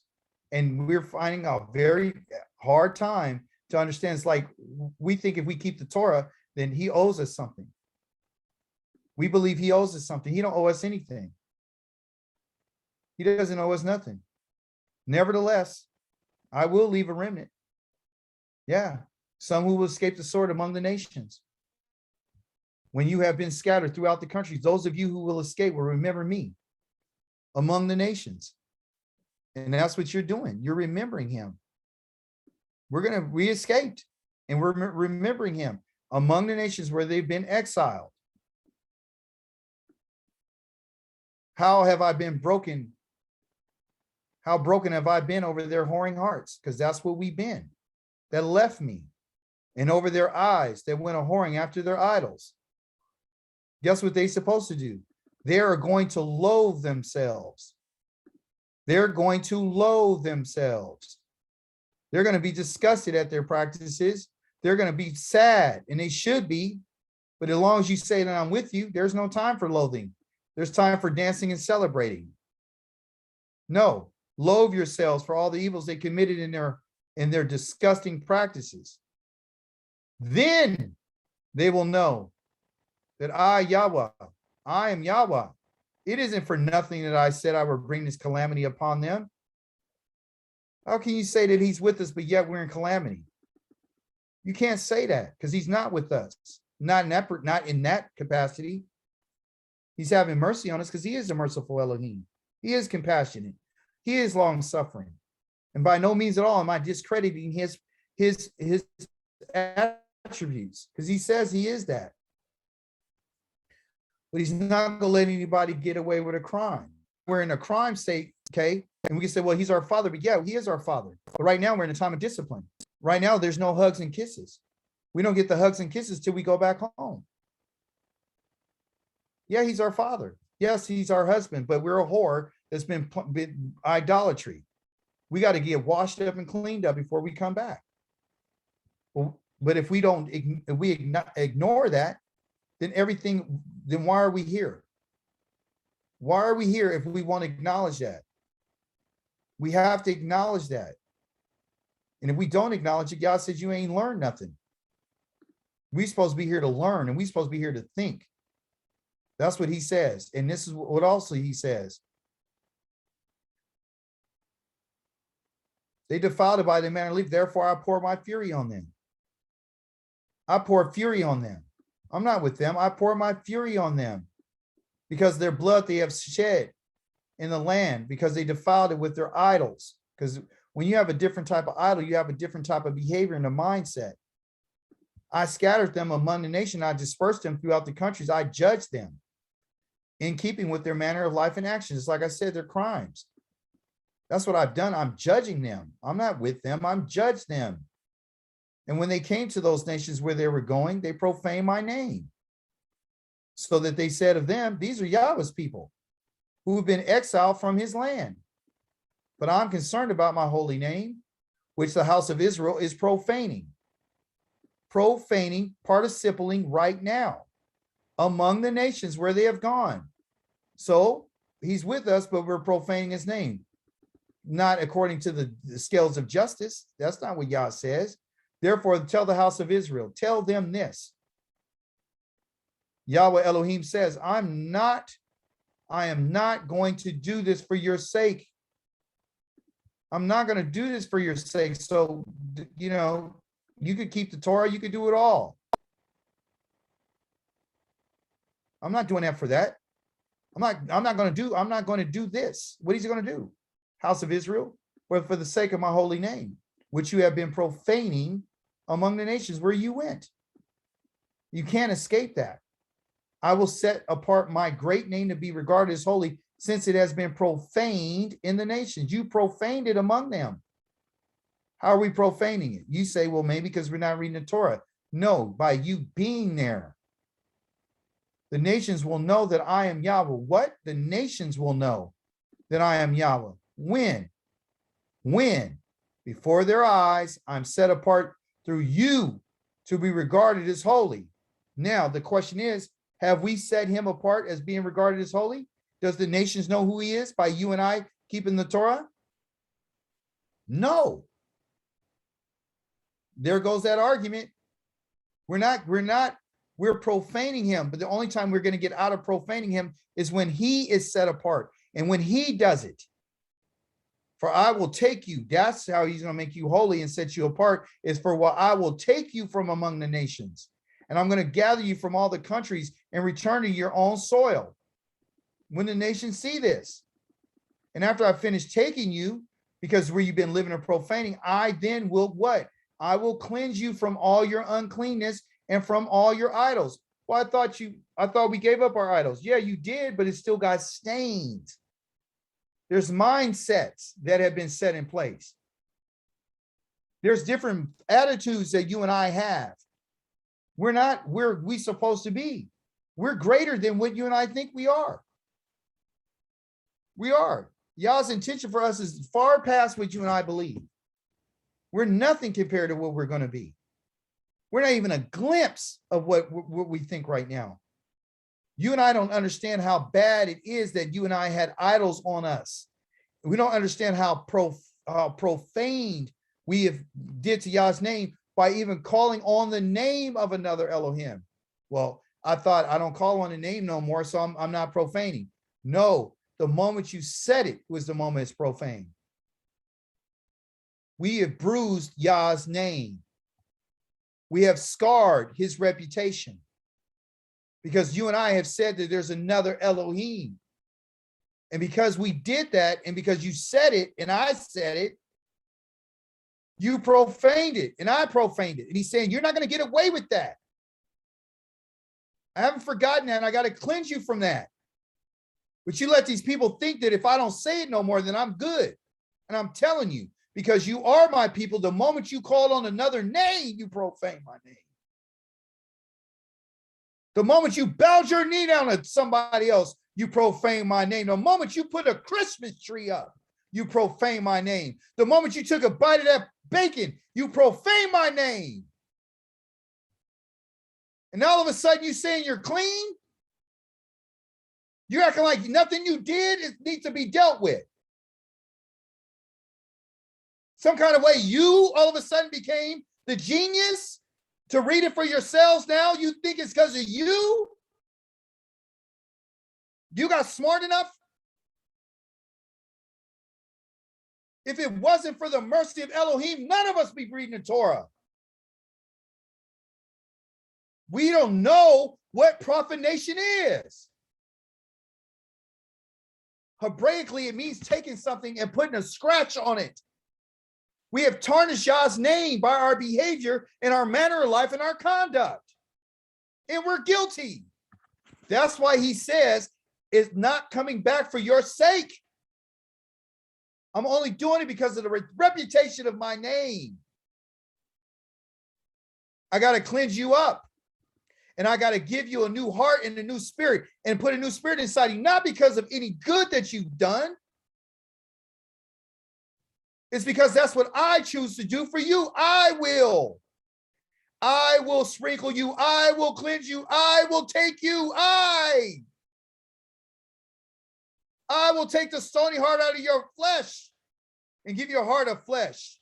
I will put my spirit inside of you and cause you to live by my laws, respect my rulings, and obey them. You can't do nothing without me. I'm not doing this for you. I'm doing it for the sake of my name. But I tell you what you will do. I told you everything I will do. Now let me tell you what you're going to do. You will live in the land that I gave to your ancestors. That's what you're going to do. You will do that I gave to your ancestors. You will be my people. Then, after I cleanse you, that's what you will do. And I will be your Elohim. When you're my people, you can bring me the offerings I'm asking you for. The ones that they told you's done away with, it's not done away with. I want your contributions. I want the firstborn of everything. I want the first fruits. I want to see you on Pesach. I want to see you on Shavuot. I want to see you on Sukkot. To remind you of what I did for your ancestors. Let me get back to what I will do. I will save you, not yourselves, from all your uncleanness. What else am I going to do? I will summon the grain and increase it, not send famine against you. I will multiply the yield of the fruit from the trees and increase your production in the field so that you will never again suffer reproach of famine among the nations. That's what I'm going to do. And guess what you're going to do then? After I finish doing this, then you will remember your evil ways and your actions, that they weren't good. So if we're celebrating now, keep celebrating. But when you get there, you're going to remember your evil ways and your actions, that they were not good. As you look at yourselves, you will loathe yourselves. That's what you're going to do. House of Israel, you're going to love yourselves from the guilt of your disgusting practices that you don't think are so disgusting right now because you think that I'm with you. Because somebody told you that I'm with you. Because somebody told you my name is in this. Because somebody told you that I blessed you. I'm telling you right now. Understand, says Yahweh Elohim. I am not doing this for your sake. Instead, you need to be ashamed and dismayed for your ways, house of Israel, because you don't understand the severity. You don't understand what it meant to call on the name of another Elohim. You don't understand what that bacon cheeseburger did to you. You don't understand when you got on mixed clothing, what it did to my name. You profaned it. How many Shabbats did you break? How many? You forgotten? You forgot, huh? You forgot how many Shabbats you broke? Did I tell you that any Shabbat you broke, it was worthy of death? Do the math. Add the years up times whatever it is. And it'll tell you how many times the Yah has been merciful to us. He's not with Israel. Not right now. He's not in any of these so-called tabernacles. He's not there. You and I need to reflect, refrain, and rethink our position.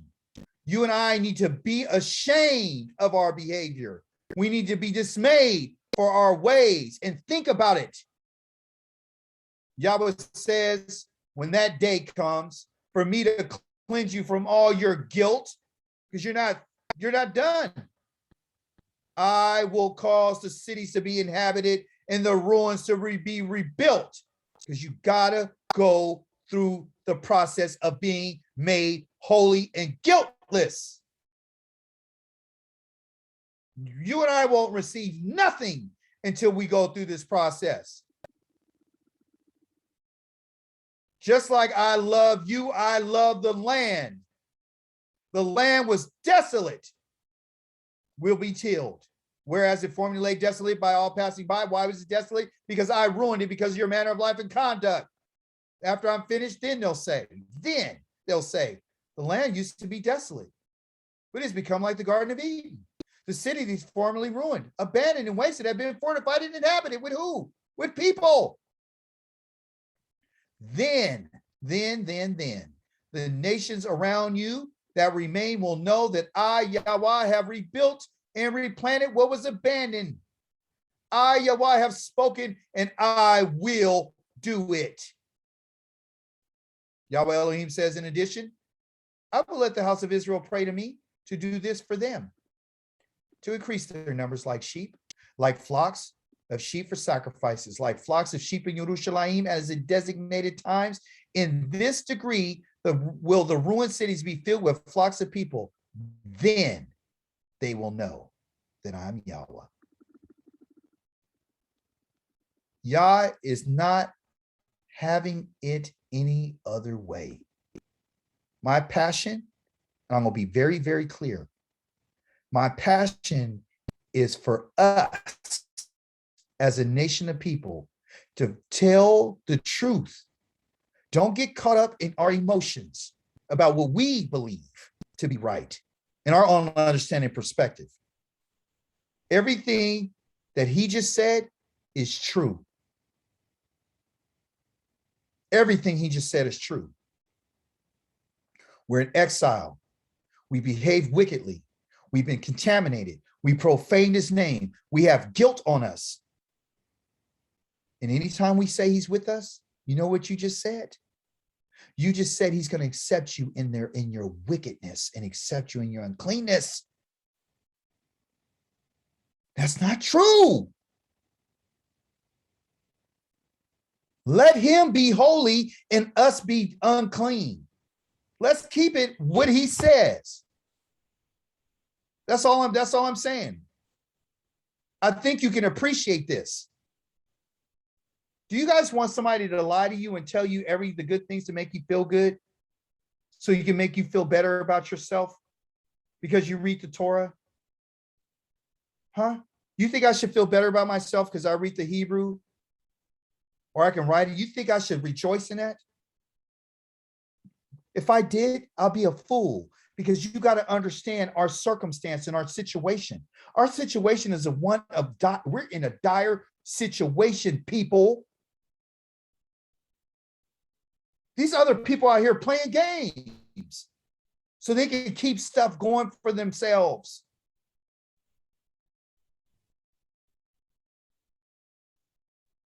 He's not playing with us.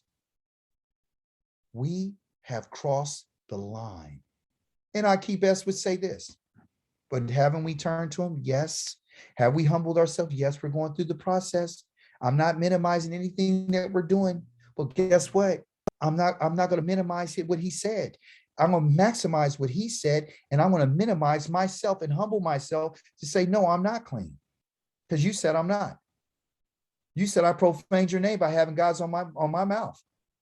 And I'm not clean from that. I'm profaning your name where I'm living. I'm not a double-minded man. I'm not saying I'm trying to do that. I'm saying it's happened. And there needs to be reconciliation between us and our Creator for a whole house of Israel. And it hasn't happened yet.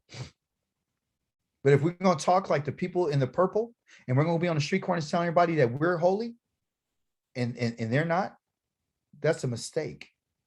Yah says that you are unclean. And he says, I'm going to clean you up, and I'm going to do this for you, not for your sake. It's for mine. It has to do with his name. It has to do with his reputation. You guys understand what I'm saying to you? This is real. This is reality. Does he love you? Yes, he does. That's why I correct you. Is he merciful? Yes, he is. Has he reversed our exile? No, he hasn't. Not yet. When it does happen, you and I will know. And guess who else is going to know? The world's going to know. Guess who else is going to know? The land is going to know. Guess who else is going to know? The birds of the air and the heavens and the earth are going to know. It's bigger than this idea of just, hey, we just got reversed. We're his people. No. We got to stop thinking that way. What we need to think is, I need to repent. I need to always repent. I need to be in a state of mind all the time, thinking about, what do I need to do? Am I fully turned to him? I got to check myself. Am I really 100% turned to him? Or do I still adopt these Western ways? You see? That's all I have for tonight. I know I went way over my time. No, but I needed it, because sometimes I get complacent thinking, because I am Israel, I have it made. See, that's me. Yep. That's me. You guys, do you understand? Don't have me cry right now. Don't you understand that he could kill every last one of us? Yep. Because of what we did to him. Are you saying that he wants to? I'm saying to you that he said, I wanted to wipe them out. But I remember the promise I made. I'm not doing this for your sake, O house of Israel. You guys, we don't understand. We're taking this a little too lightly. This is not a religious gathering. I'm not trying to start a church. I'm telling you with everything I'm with. Yah says, listen, you guys are my people. And if you knew that I was coming in fire to destroy the whole entire world, and I told you, like I told Noach, that you need to prepare and do what I'm asking you to do, all I'm asking you is to prepare for me. That's all I'm asking you. Prepare your heart. Because when I come and get you, a lot of people are going to die. And the people that are running games, like you saw in Deuteronomy chapter number 29, is set in their heart, they're going to be all right. They'll keep doing what they stubbornly want to do. I got that person. I already know who they are. I'm going to take care of them. All I want you to do is understand what I said. Don't go around and say something about me that I didn't say. Don't say it, because you're misleading people. That's why I'm so passionate about this, because this is not, I read one line or two lines. I'm telling you, from everything that I know, that I've read in Ezekiel, I can show you it's over 15 different places where he says the same thing. He has to do something for us. He doesn't want us believing in an abstract God like the rest of the world. God is here. God is this. God bless me. God this. He wants you and I know that when I'm with you, everybody's going to know I'm with you. You're going to know that I'm with you. Matter of fact, I don't want you to believe it. I'm going to show you. Just like I showed them, your ancestors. I showed them. I opened up the Red Sea for them. I killed all the armies of Pharaoh. I did plagues. I did everything for them. I did it in front of their eyes. I didn't have to do all that. I did it to show them. I fed them in the wilderness for 40 years to show them. I gave them water out of a rock to show them, Yeah, brother, that way. But if to we look prove to at, them that I'm their Elohim. They called on me and I gave them food. I gave them birds. I gave it all. Your welfare, health, life is in my hands. You don't get to pick whether or not you survive. I'm the one who picks the people.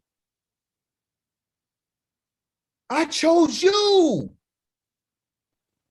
And what binds us together is the covenant I made with your fathers out of Mitzrayim. The only reason why you're going back to the land is because that's where I told your fathers I would give to you. The covenant, you don't need to worry about the covenant between the land and descendants. That's far from your mind. I'm going to keep that promise. The one you need to worry about is the one I told you that you needed to keep. It's what I said. That's what I said. So there's no way that you're in a curse and you're exiled and you're being killed in the streets and you're being oppressed and you have no power standing for your enemies and you tell the world that I'm with you. And I'm telling you, profaning my name, but you say I'm with you. I'm saying where you're living right now, you're sinning against me and you say I'm with you?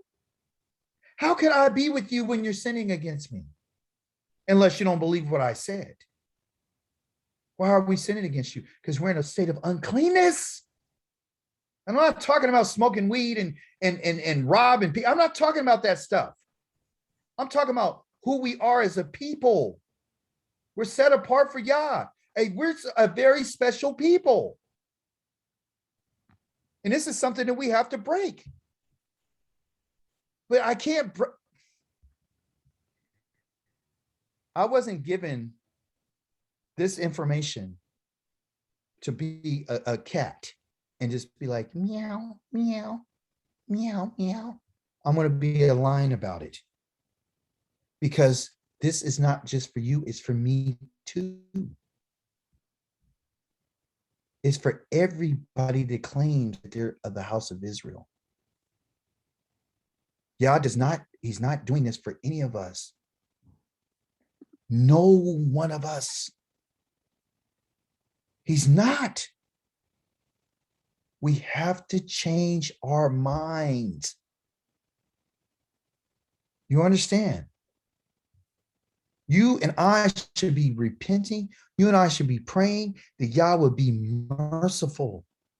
If you knew what was coming and you knew the judgment that Yah's bringing on this earth, you wouldn't be around here saying nothing about celebrating none of these with us. No, you wouldn't. You would not be saying it. My whole mindset has changed. And I know it takes time because the Western mindset is one of confusion. It's one of abstract thinking. Here it is. I'll show it to you again. This is abstract. You can't figure nothing out. You don't know what this, it could be anything to anybody. Because we've been here, Yah saying, well, what God are you? Yah has to prove to the world like he's always have. He proves to the world who he is by that which he does. Physically. Did he not prove to us that he was our Elohim by giving us bread in a manna for 40 years? Did he not prove to us that our clothes didn't wear out and our shoes didn't wear out? He said, you guys saw everything else, but he didn't give you a mind for this. But Yah's giving us a mind, and he's telling me, you better open your eyes and you better understand. When I'm with you, I'm going to prove it to you and the nations. So get ready for what you're about to see. That's what I'm telling you. Any questions before we close out? We better stop playing. He's not like anyone else. There's things about him that I'm blown away. I'm blown. This is a wake-up call, folks. We're coming to an end of the game.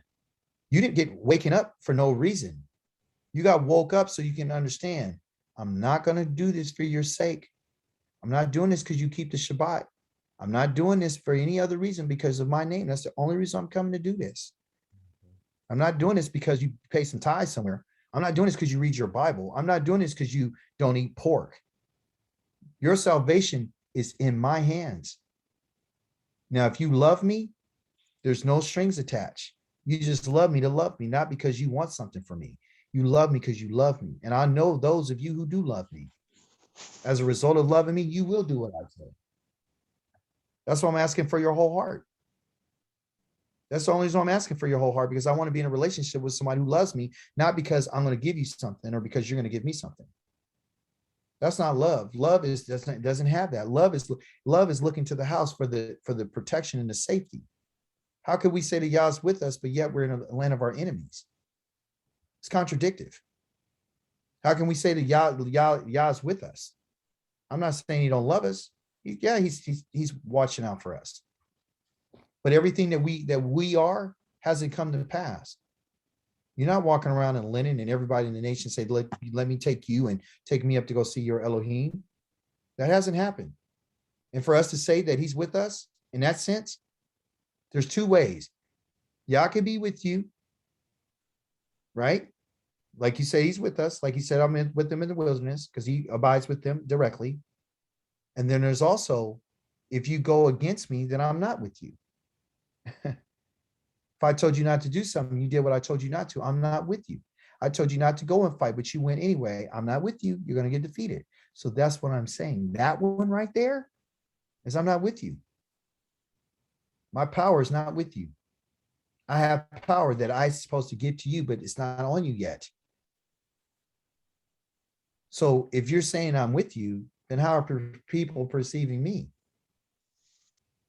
Because you're not able to stand up for your enemies. So now you just told them again that I'm a God that can't save because you're not saved.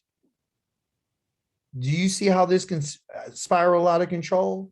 So the best thing we need to do is say what he said. I'm going to bring you back and I'm going to cleanse you and I'm going to bring you to your own soil. I will be merciful to you. My mercy is by sending you back home and gathering you. You and I need to be looking for a gathering.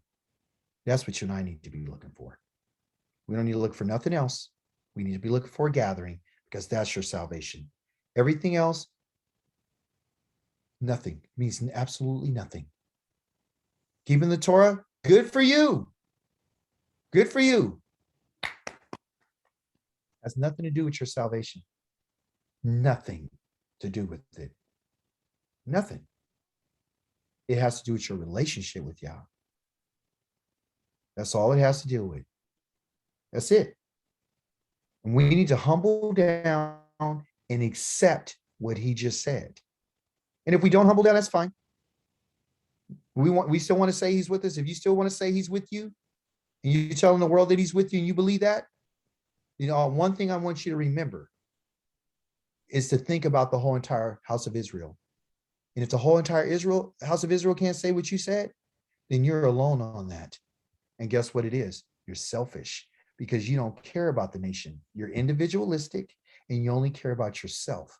Because until the whole entire house of Israel can say that he's with us, including me, he's not with us. It's about the nation. It's not about an individual. That's what it's about. You guys understand what I'm saying to you? This is about a nation of people. This ain't about one individual. It's not. So, Aki, Bess, you said, has he been with other people by themselves? Yeah. But it ain't about them. It's about the nation. He's not coming to gather one person. He's coming to gather the whole entire nation. And he's not just the people in the United States of America, by the way, folks. They're all to the four winds of the earth. This is monumental what he plans on doing with us. Are we praying for our brothers and sisters around the world? Or are we just concerned with ourselves? We better, I'm telling you, we have to get out of this Western mindset. We have to start thinking about community and thinking about all of us, not just some of us. With that being said, end tonight with the, I believe it is my outro. I've held you long. I don't regret it though, because I praise the Holy One of Israel for the opportunity for him to set us straight. I thank him for his discipline, because it ain't just for you, it's for me, it's for everybody on here. Baruch atah Yahweh Eloheinu melech haolam, yasa or uvare kol shekadol say shalom, duvare et hakol. Blessed are you, Yahweh, your Elohim, you're the King of the world. You're forming light, you're creating darkness, you're making peace, and you're creating all things. Hallelujah. Hallelujah. Hallelujah. Shalom. One of Israel. Hallelujah. Lala Tov, Shalom. Toda rabah. All Shalom. tov, everyone. Shalom. Shalom.